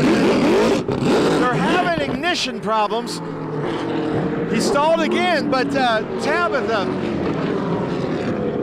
the 88 car, what's going on out there? That's what we're trying to figure out. As everyone can see and hear, it is not running right. So we are hoping it'll clean itself up and he can get back out there and hopefully back to the front, but we're just not sure. Yeah, they're not sure. There's a little bit of a misfire issue. There's something going on. I love the honesty from Tabitha Andretti. Back to you, gentlemen. Perfect stuff, Ben. Yeah, my star of the show, Tabitha, who, of course, partner to Adam Andretti, but part of the team big time. Yeah, I don't think that's going to clear up. No, unfortunately, most of the time that stuff doesn't clear up, especially when it's electrical. So here's where our incident is. We've got a car stranded here in the bottom left, right on the scene. That's a bad spot too. Yeah, you got to move that, and that's why we're under. But we're now in a caution, guys, at a completely different part of the race now. Before, we were all just, jostling for position. Now you're starting to think towards the business end of this race and how you're going to do it, right? Yeah. Oh yeah. Wally, when you're lined up, okay, hey, look, we're inside of 10 laps to go here, so it's time to go. What are you going to do? And that's the thing. It's what do you have to deal with right now? What are you working with? If you've got a good car, you can't wait for this restart to happen because it's going to be about you've got to take advantage of these restarts and guys. Trying to if you're going to outbrake somebody, you want to try to do it, like I said, going into 6 or 7 on the first lap. Because once this guy starts getting strung out again, it's harder to make those moves. But what you're hoping is, say if you're 4th or 5th and you were strung out a little bit, that the guys in front of you are having a little bit of tire issues, and you want to just take advantage of that. So, but now if your car is good, you're going, darn it, we didn't need those, because it's allowing those guys, the guys that were having tire issues, their stuff's cooling off. Right.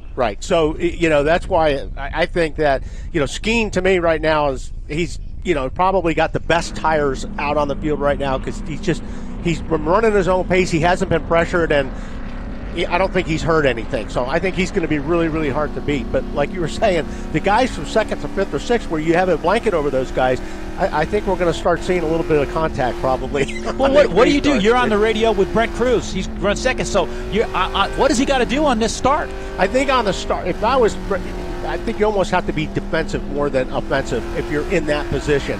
If you happen to get a really good jump and try to make a move on Mike, do it. But the guys behind you are going to be doing some Hail Marys. So you just got to be careful. You have to look in the mirror because if somebody does make a Hail Mary, you want to make sure that if he's not going to pull it off, you give him enough room to make his mistake. Like going into turn 1. If somebody dives underneath you and he's not all the way beside you, you don't want to drive down over his left front fender. So you just have to be aware of everything that's going on around you because everything's going to happen really quick.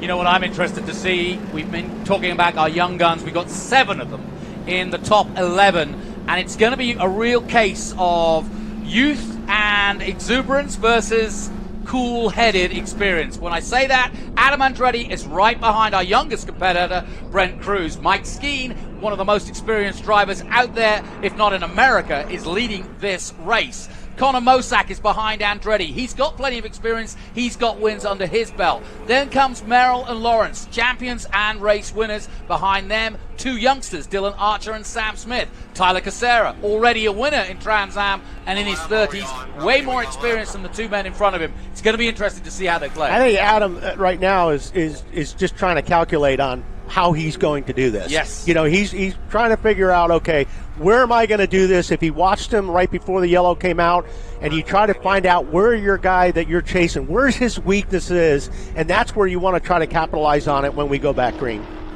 I'd love to talk to him, but I daren't. But I've got a feeling, if I know Adam and how he's run this race so far, I think he's going to make a move on Cruz at a place that he's not expecting, and that might be coming into 8. Well, the good news is for him, he will line up, not too far behind one of his teammates. And as we said, if he can use that teammate advantage to figure how to get by Cruz. The other thing is, this is shaping up to be what we want of every sporting event, right? Yeah. We're sitting up here going, well, this could happen, that could happen. Yeah. Look, people, we don't know what's going to happen, right? And I can assure you, there's a lot of, you've got the experienced guys, you've got the young guys. We're talking about the tires cooling off, the handling. We're inside at 10 to go. Got emotions, and a lot of unknowns. It's going to be exciting. That's the part we do know. It's going to be exciting for the last 10 laps. Yeah, and I'm sat next to two legends of the sport, and if they don't know what's going to happen next, I feel comfortable. Well, like we said, even when we don't know, we'll just make up something you believe. Yeah. Well, we're about to go racing again. Whatever's going to happen is going to happen soon. Mike Skeen will lead the field. Alan Andretti looking for a way past. They've got back markers as well. Wow. I hate to see that because that... Whoa! No! That was the worst possible scenario. Oh, wow. Andretti goes down and out, taking Mosack with him. And that, I can't help but think that, that start was not a clean start with a lap car. What I don't, and there was a lap car. Yeah, right, absolutely. At least within 10 laps, and I know Trans Am's looking at this. They talked about it in the drivers' meeting by David Hoots, but especially with 10 laps to go, there shouldn't be any lap cars in the mix with the leaders when you're going to race. And I think it was something that was brought up, and they thought it was a good idea. They didn't want to apply it today because we had the meeting today. But it's something that I know David's going to be looking at, and I hope that they apply that because that's what happens. Yeah. That's what happens. And again, it's a shame. Everyone deserves to be out there. Lap cars, people, you want to be out try, but in the mix, as good as that race was, we've lost two good cars there. Yeah, and that's a shame. And as you said, Adam was on for a podium there. You can see him pull him out around the trucks. He's coming off at about turn 6, and he'll head back to the pits and probably go and hide in his motorhome because that's a really frustrating day. What a shame. What a real shame. Yeah. And he takes the net down. Hard hit, too. Guys, let's take another look at it, and I'll let you explain what happened. Here we go. This is the restart. Watch the yellow second car. The car that was a lap down, I believe, right, was trying to get out of the way of the leaders, but didn't realize he had the leaders on both sides of him. And you got 3 cars in a spot where there's only enough room for 2 cars. See Adam. There's the lap car. Adam going by, then back down to the inside. There's just not enough room, is there? Yeah. And honestly, it started before that because I know when they were coming down the hill onto the bridge where they come into our site, I didn't realize how they'd gotten so far spread apart. They were. And I don't believe the lap car kept it closed up as Brent Cruz was actually doing a good job of defending his own position in second by staying in the middle of the road there and effectively defending from Adam. But Adam had Mosack on his inside, so it was an accident waiting to happen, unfortunately. And that's racing, guys. But that's what we talked about. On this restarts, as they get closer to the end of the race, you're going to take more risks as a driver because this is your opportunity to make up positions. So you got to go for it. And we weren't lying. We didn't know what was going to, because we didn't expect that. How about this for a story? Cameron Lawrence was 16th on the grid. Said to us, I got a good car, but we just didn't qualify well. He's in 4th. Yeah, Cameron, Cameron's smart. He's driven a really smart race. He's kept his car clean and everything. So, that's very impressive. And you got Darren Mock in 10th. Now, here's a kid that's only run 5 races. He's got 3 top 10s so far, and here he is sitting in the top 10 right now. Son of Butch Mock, legendary car owner in NASCAR, won the Big Charlotte race, the 600 with Neil Bonnet, and decided, hey, he wanted to bring Darren over here to TA2 and get him some experience. Wants to be a road racer. And as I said, this is his 6th race, and he may be in line for his 4th top 10. Remember when Butch and Darren were looking at Trans Am? I had him at my man cave in Florida because he wanted to, we talked about it. He said, well, what do you think about Trans Am? I'm like, absolutely. If you want your kid to have a great race, good racing experience and learn a lot, go Trans Am race. And then I'm glad he finally did. And when you talk about those guys up front, you got, again, another guy, Dylan Archer, sitting in 5th. This is his 3rd GA Trans Am race ever. Well, as you can see, Adam has been cursed, but we are bewitched because we got Tabitha. She's down with Ben. Let's head down there to Ben.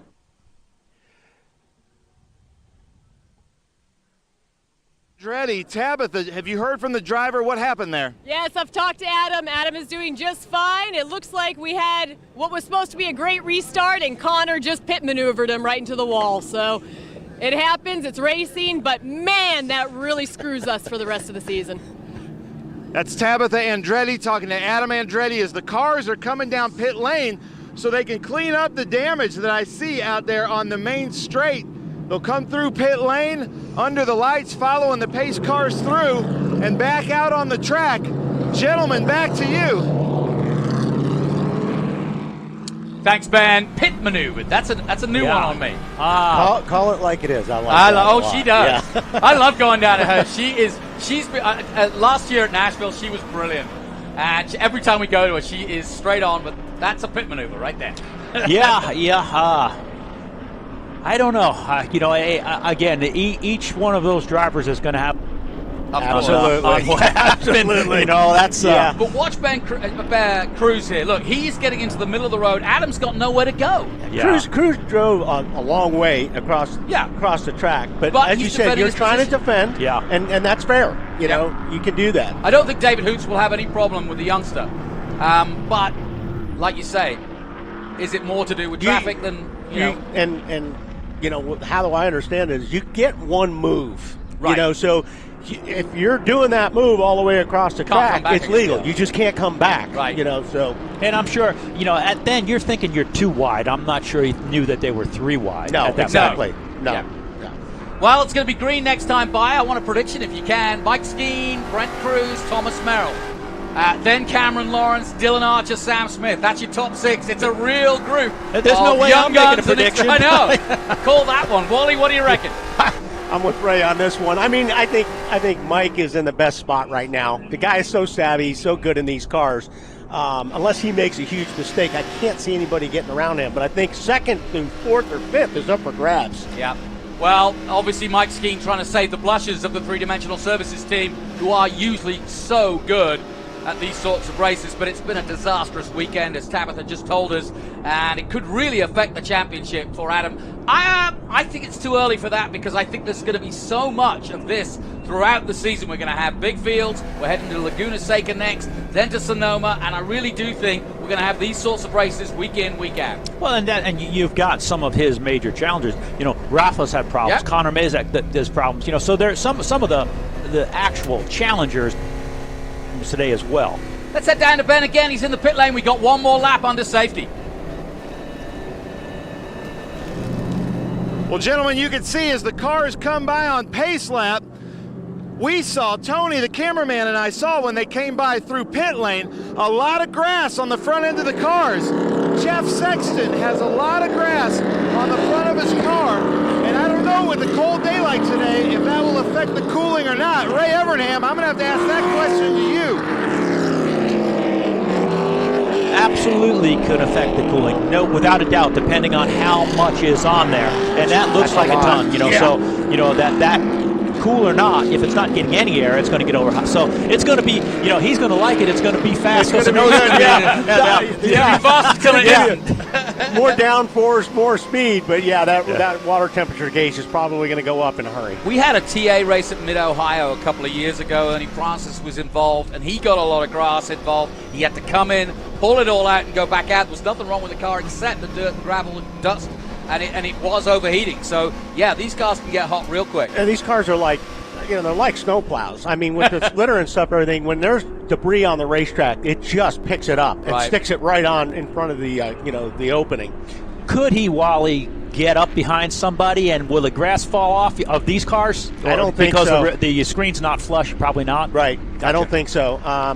Like they do in Cup and stuff like that, I don't think you can clean them off enough if you get right behind somebody. Jeff Sexton definitely won. The Texan from Austin is one of those cars. He's a new guide to the series. He's got a lot of grass on that radiator. As we go behind, Mike Skeen sounding and looking pretty good. And like you say, he's got to be the odds-on favorite. He's got the most experience. He loves this place. He's always good around Road Atlanta, and he leads this race with a really young gun behind him. There's Connor Mosack, sadly, out of this race. Yeah, the biggest thing, you know, like a guy like Mike or whatever, at this point, you don't want to make mistakes. I know we don't have many laps to go, but this is a time where you've got to be perfect on your restart, and every single lap now you cannot make a mistake, because that's what the guys behind you is going to take advantage of if you do. And we're looking at probably the most, you've got Thomas Merrill and Cameron Lawrence right behind him. Both those guys really good. Looks as though the safety car is coming off, and we are going to go racing again. We're on board with third place Cameron Lawrence. Much cleaner start, much cleaner start. Here we go. Yeah, Cameron's underneath him. He might be able to pull this off going into turn one. Into turn one they go. Skeen leads from Cruz. We are green. Up the inside goes Lawrence. Merrill. Interesting restart, but Cruz has done well, the youngster. Lawrence looking for his way past. And would you argue, Wally, this is the lap you got to do it if you're gonna? I think so. I mean, this is your best opportunity. This is the closest everybody was on the restart, so you're going to try to capitalize on it. Now's the time. Yeah, Thomas Merrill's car looking a little bit loose to the right-handers there. That could be certainly something that Cameron Lawrence is seeing as well. All right, heading up towards a very important part of the track, 7 and 8, and an opportunity for perhaps a move. Tyler Kicera there with Evan Slater looking for the move. Breaking move. Wow, that was nicely done though. But both cars were aware of, where each other was, and that's how you can pull something off like that, or attempt to. A lot of awareness with those two drivers. This is great. The drag race, we're on board with Evan Slater, but you can see the drag race on the left-hand side, Tyler Kicera, and well, if he stays there, he should get the breaking point, and he does. Yeah, Slater. Whoa, but it's it's close. Wow, that is real. That's really a nice job by both those drivers. Go through there that clean. Really impressive indeed. As we go back on board with Cameron Lawrence down the front straight again. Lap 35 of 40. Dylan Archer was the man making that move on Tyler Kicera and holding him off. Really good stuff. That was a nice pass right there. And that's Zilic. Zilic, who had been up to third place, but struggling now down in 11th. He's got Mock in front of him, but I think he's just disposed with him. And Evan Slater back on board with him at 97, 104 miles an hour down the hill. Dust flying up. Kicera still looking racy in the Liqui Moly 77. Last week's winner. Slater right behind him.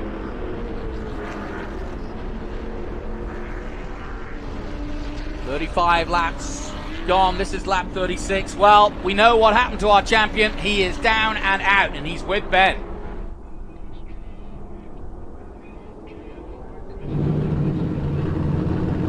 Hey, I'm with Rafa Matos here in pit lane as they pull away Doug Peterson's car.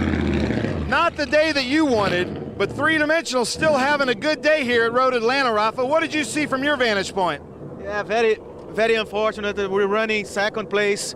Fairly easy with a good pace, right behind Mike in a perfect position for the championship. Apparently there's a problem with the engine. We're not sure what it is, but just a big blow for our championship. Hopefully we'll recover in Laguna. Thank you. That's Rafa Matos. Back to you, gentlemen. Good stuff, Ben. Yeah, Rafa won his first ever Trans Am TA2 race here at Road Atlanta back in 2018. Went on to win the championship and, of course, won last year's championship in 2021. So Rafa out, but this has been a dramatic TA2 race. And I'm joined by Ray Everingham and Wally Gollenbach Jr. And we've been very interested in watching all of this, guys. We're running out of time as we go back on board with Scott Borchetta. Is it going to stay as is, or are we going to get one more twist? Well, they've gotten just a little bit spread out, but if you look again at the top 3 times, and you're all the way back to 4th, again, it's thrown a blanket over them. So, if it stays green, it's likely to finish like it is. But you've got, there's a lot of racing going on behind, so it may be another caution here. And again, it comes down to just mistakes. If all these top 4 or 5 guys just keep running their pace and not making mistakes, it's probably going to stay as it is. But if one guy makes a little mistake, it's all open. This is the battle right now of staying clean. Yeah, this is the battle for 11th and 12th. We're on board with Scott Borchetta, and just ahead of him, Elias Anderson of Texas. And Scott's back up to 12th. Wasn't he in the wrong direction? Yeah, a minute ago, yeah. So he's done a really nice job coming back through the field. And look at Kicera getting very racy indeed. This is a great battle. Evan Slater trying to defend.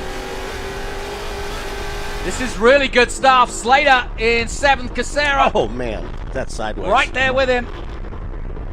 And here comes Zilic. Nicely done by the 57 of Connor Zilic, getting past. He's done that to a couple of guys. He's got that turn 1 pass down. Yep.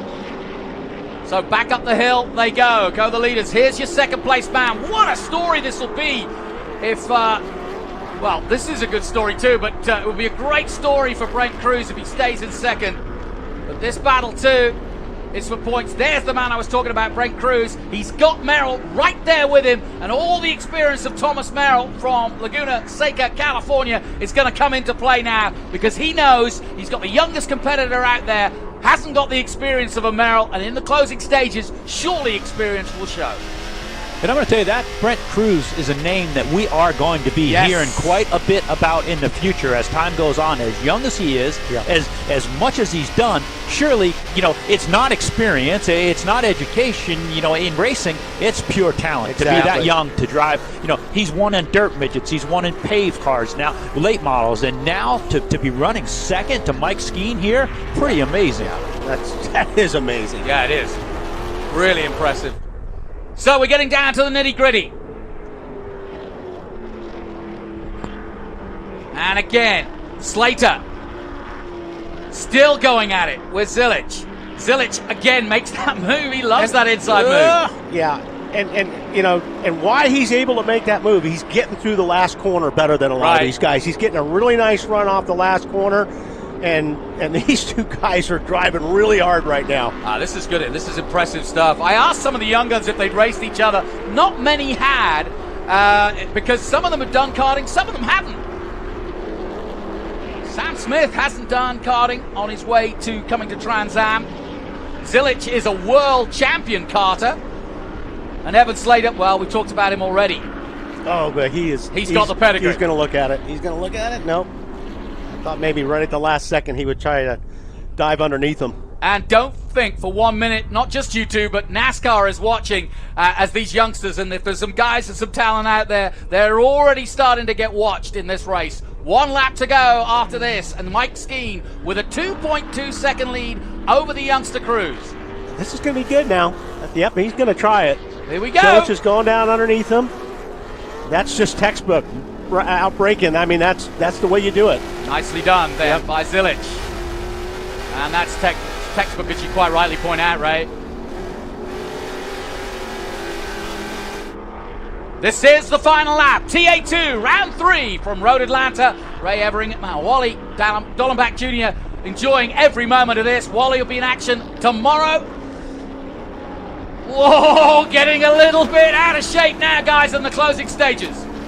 You're driving harder right now than you have all race. I mean, this is it. And whatever you have left, you just got to drive the wheels off at this last lap. And you can see that's what these guys are doing. Now, here's your leader. And there's damage to that car as well. Excuse me, that's 87. That's in fact, here's Mike Skeen. We're on board with him. And he's got the 07 to get by, so that's a little bit of traffic he doesn't need. Gene Segal, he wants to get past. Segal was in the dirt a few moments ago, but he gets past him easily. And remember the gap, 2.9 seconds to Brent Cruz, but he won't lose any time there, Skeen. And this is it, coming down the hill. And if he gets all this right, which you'd expect him to do, it should be game over. That is Skeen with a little bit of fiberglass, a little bit of fiberglass flap in there. Yep. That's just, you know, from the old rubbing his racing. These guys have been rubbing pretty hard today. So then, Mike Skeen, only doing a partial season, but here at Road Atlanta, he's been unstoppable. And Skeen will take the checkered flag and win here at Road Atlanta. But more importantly, how about this? Brent Cruz takes second place in the number 70 Nitro Motorsports car. And that was excellent driving by Brent Cruz. And that is the story that will be the headline. It's always a big day when Mike Skeen wins a race. But to have such a youngster in Brent Cruz behind him, Connor Mosack, most importantly, is out of this race, and Thomas Merrill will take 3rd place as he did last year. Lawrence will take 4th. Sammy Smith, in his first ever road race in Trans Am, takes 5th place. Zilic finishes 6th. He beat Evan Slater in that battle we were watching. Tyler Kicera, winner last week, top 10 this week, he goes 8th. Rhett Barco in the Challenger finishes 9th, and Elias Anderson, in my memory, that's one of the best finishers for the Texan from Driftwood in Texas, in 10th place. Misha Goikhberg in 11th. Wow. Well, plenty to talk about there, guys. Fantastic race. Good racing. Again, these TA cars have put on another amazing event. Close, great side-by-side racing. We saw youngsters, we saw veterans. I think we've gonna hear a little bit of controversy with some guys. There'll be some of that Christmas card list that Wally spoke about. I think some people will be crossed off. I was never on any of those lists anyway, Ray. So. Did your wife ever ask you why you had so few cards? Watching the monitor there, I believe we might have had some contact on the last lap involving Darren Mock and Scott Porchetta and some others. So we'll see. But as you said, John, unbelievable. Mike Skeen, fantastic job. But this Brent Cruz, I can see now why guys like Justin Marks looked at sponsoring him. Kevin Harvick has been coaching him along. What an amazing drive with relatively no road racing experience other than go-karts. That's pretty amazing. Yeah, it really is. To jump in one of these cars with this deep a talent in the field and do this well, it's impressive. Well, you have to draw a breath there. Mike Skeen, the tall, red-headed figure, will jump out in a moment and talk to Ben, I'm sure, before the podium. But very, very impressive, and you've got to take your hat off. It's all about staying out of trouble, and Skeen did that today. Mike is certainly one of the best in the business. As I said, he's not just a great driver; he is a great instructor, and I think that makes him so precise, because he's thinking about teaching you. He's becoming a better driver himself, and he does a fantastic job. Whenever I want to find out how fast one of my cars go, I ask Mike to give me a data lap. That's interesting. Yeah. No, like we were talking earlier, Ray, Mike he's got a knack for these cars, and it doesn't matter what team he drives for in a TA2 car. He's always up front. So Mike Skeen out of the car, and he's down there with Ben Sissel. Let's head down to Ben as he talks to our winner here at Road Atlanta. Wow, thank you, gentlemen. Mike Skeen. Unbelievable. You just kind of come in and out of the series when you want. I know you're really good here at Michelin Raceway Road Atlanta. What a race. Tell us about it. Thanks. Yeah, just an awesome car from Peterson Racing. So happy to be a part of this program, get my first win with those guys. They just gave me a great car. We were really consistent on the long run, had great pace. At the first stint there following Connor, the 28, I didn't know if we had enough for him, but on that first restart, he made a little mistake, and we were able to get by him, and it was kind of smooth sailing from there. I think he kind of got attacked from other guys and took the pressure off of me a lot. So when we were out at that 10-second lead, I didn't want to yellow, but we were able to survive those restarts and bring it home. Nice. Congratulations, Mike Skeen, unbelievable. I'm going to come over and talk to Brent Cruz. Brent Cruz, unbelievable. We talked to him early on. We'll come around here.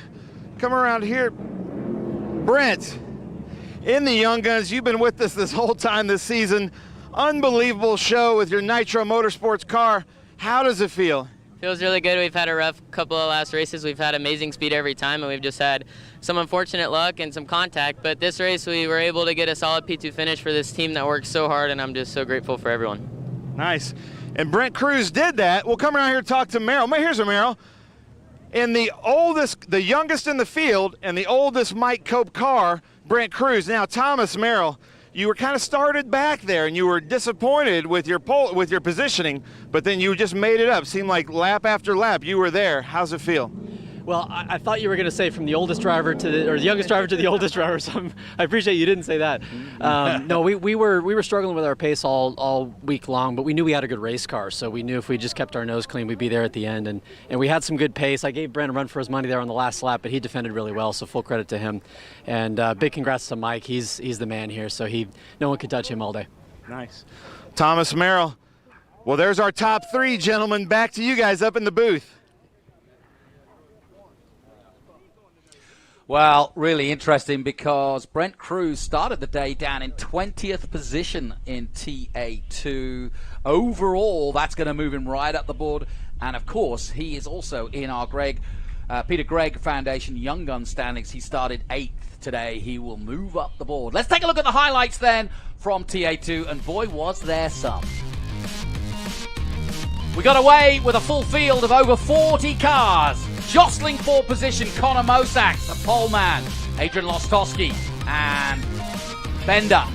Bending each of those cars, but then a little bit of pushing and rubbing counts as Skeen, Mosack, and Rafa got together. Sadly, Rafa had an intermittent problem which became terminal. In the end, Brent Cruz, though, in the 70, was flying.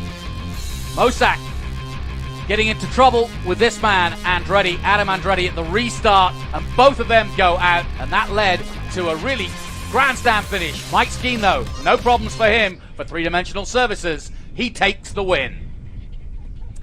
Well, so much drama. Let's take a look at the results then. Confirmation, Mike Skeen in the three-dimensional services group TA2 car wins over the Mustang of Nitro Motorsports Brent Cruz. Likewise, Thomas Merrill in a Cope race car takes 3rd. Lawrence is 4th, then it's Sammy Smith, his first road race. Magnificent. Zilic is 6th. Slater, Kicera, Barco, and Elias Anderson in the ASIO data.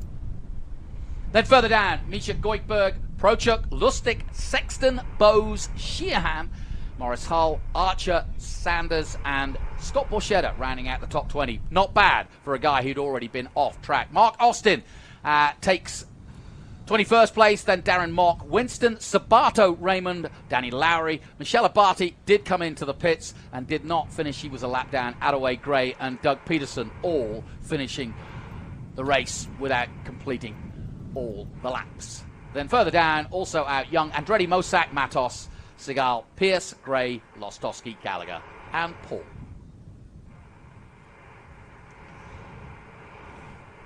And Evan Picor was out early, likewise Danny Bender in that incident with Lostowski.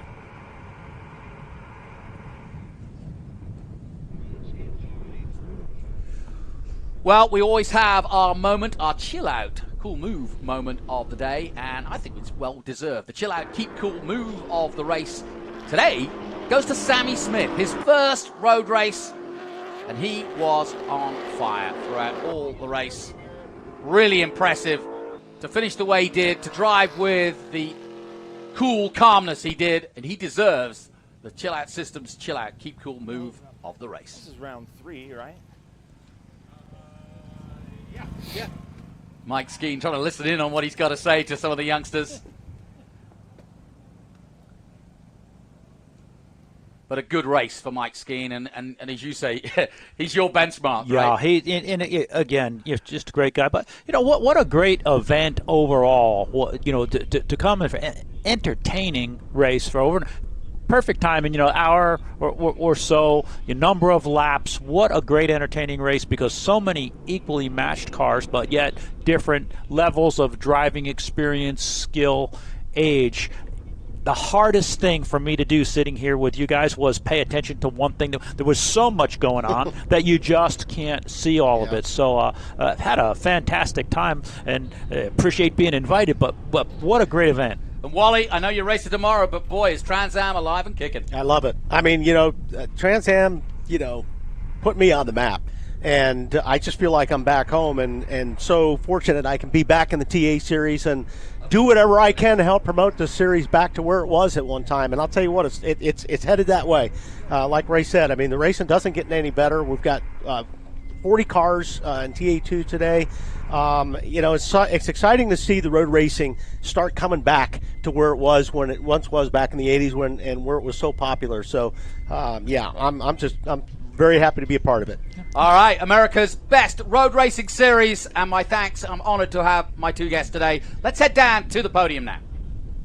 In pieces before and looked after us, and special thanks to my sponsor, Waukegan Farms, Miss Laura Hull, whose horse came in pretty close to smoking them yesterday. So thank you guys. Nice, I love it. Hold on, Maurice, we got to get photos, right?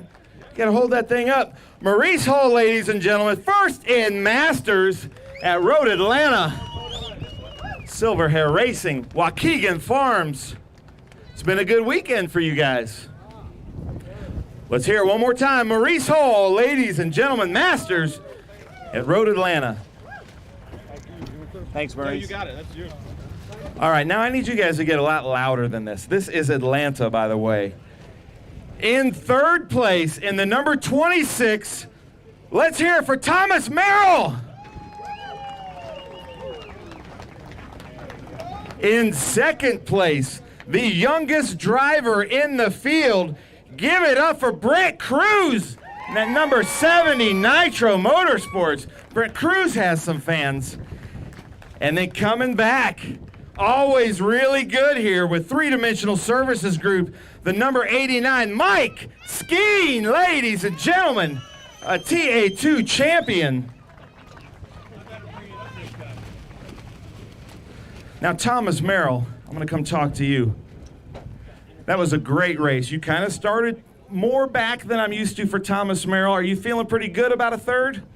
I am, yeah, we'll take it today. We struggled for pace early in the week, but my team put together a great race car, so we knew we could be there at the end of the race, and we just needed to stay out of trouble. And that was the name of the game in this race. It was all trouble everywhere, so I just found a hole, stayed out of it, and we ended up good. Nice. Thomas Merrill, way to go. Brent Cruz, man, that was so impressive.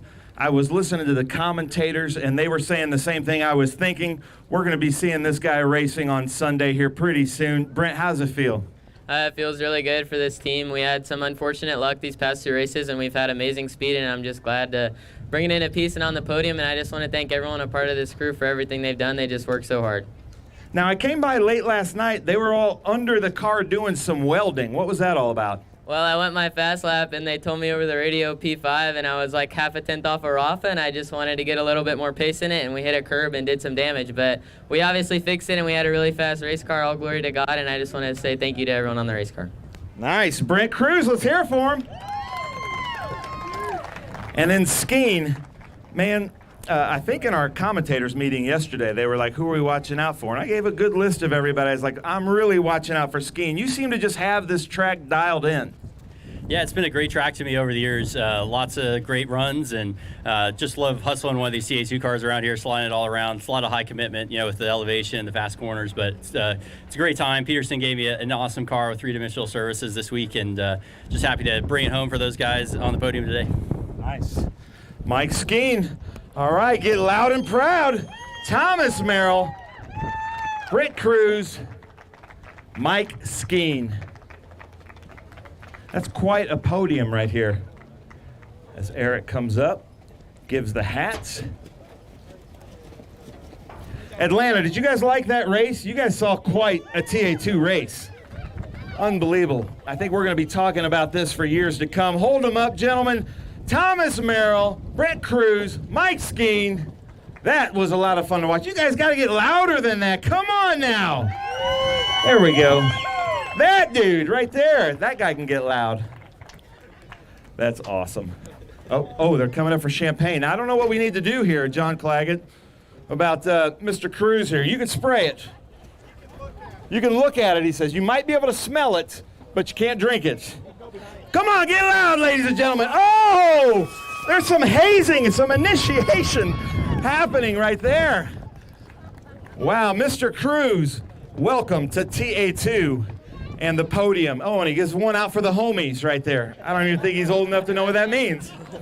Okay, I will take this now. Okay, thank you very much. No, you can't. No, I can't. I can't do that. I'm too old for that.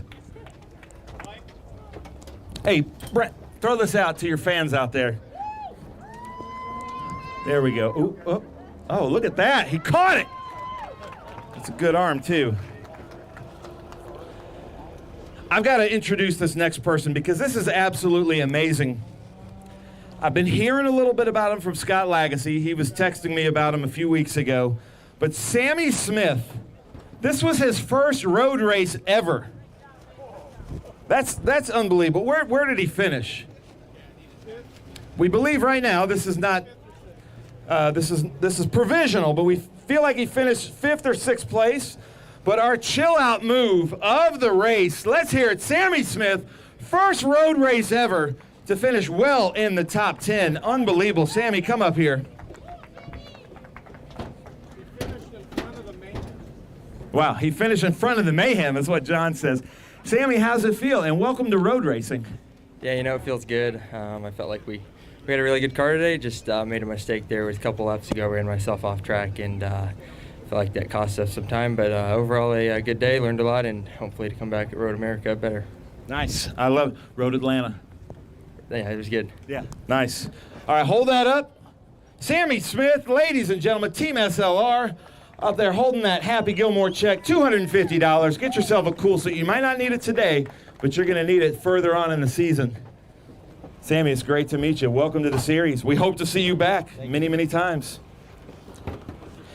And then you can see my Omologato watch right here. I love it. But our Omologato Young Guns fastest lap of the race, 2 times in a row. His wrists are going to start to get heavy.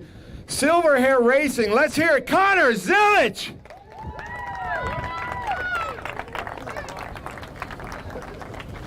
Beautiful watches there from one of our marketing partners. Eric is modeling it. You got to do like the Price is Right thing, you know, and like, there we go. Look at that. Connor, step up on the top step. Connor, we've been so impressed with your road racing skills. Tell us about your race out there. Yeah, it was an unfortunate day. I mean, we did the best that we could. I made some mistakes on my end that kept us back from being on the podium. Wait, hold on.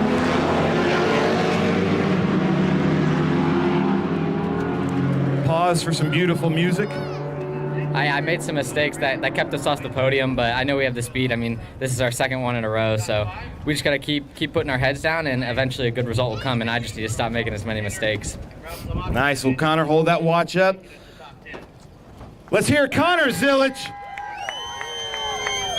Nice job. Our fastest of the Young Guns. Connor, congratulations. I don't know if you guys have noticed this about the Young Guns, but man, they seem Eye of the Tiger, very determined. This is going to be an unbelievable season, but that does it for TA2 here at Michelin Raceway Road Atlanta, the Trans Am Series presented by Pirelli. We will see all of you tomorrow, same time, same place, all right? Everybody come back tomorrow. Thank you very much. Great stuff, Ben Sissel. And as we look high above the famous Road Atlanta circuit, what a race we have witnessed. We know the names of Thomas Merrill and Mike Skeen, but I think you better start remembering Brent Cruz. He's one of the youngest National Midget Series race winners, and now in Trans Am on the podium. What a day for that young man, and I think he'll be up there with the likes of Skeen and Merrill for a long, long time to come. Hope you've enjoyed our coverage. Stay with us. More to come from Atlanta as the weekend unfolds. From me, Jonathan Green, my thanks once again to Wally Dollenbach Jr. and Ray Everingham. We'll be back soon with more great action from Road Atlanta and the Speed Tour.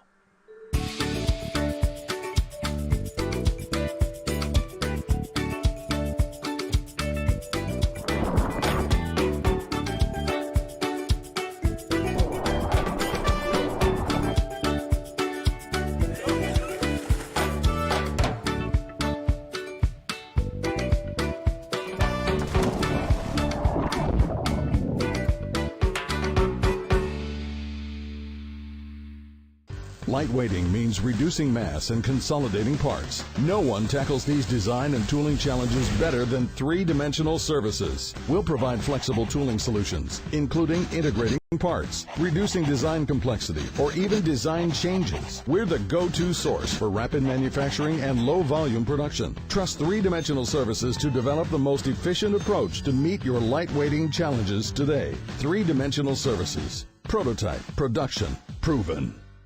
If your tooling isn't quite ready, and you need parts, and you need more parts than just a few, or if your run is just not that big, look to the experts in low-volume production, 3-dimensional services. Whether it's 10, 100, or 1,000 parts, we can meet your needs. And if it's 10,000, we can do that too.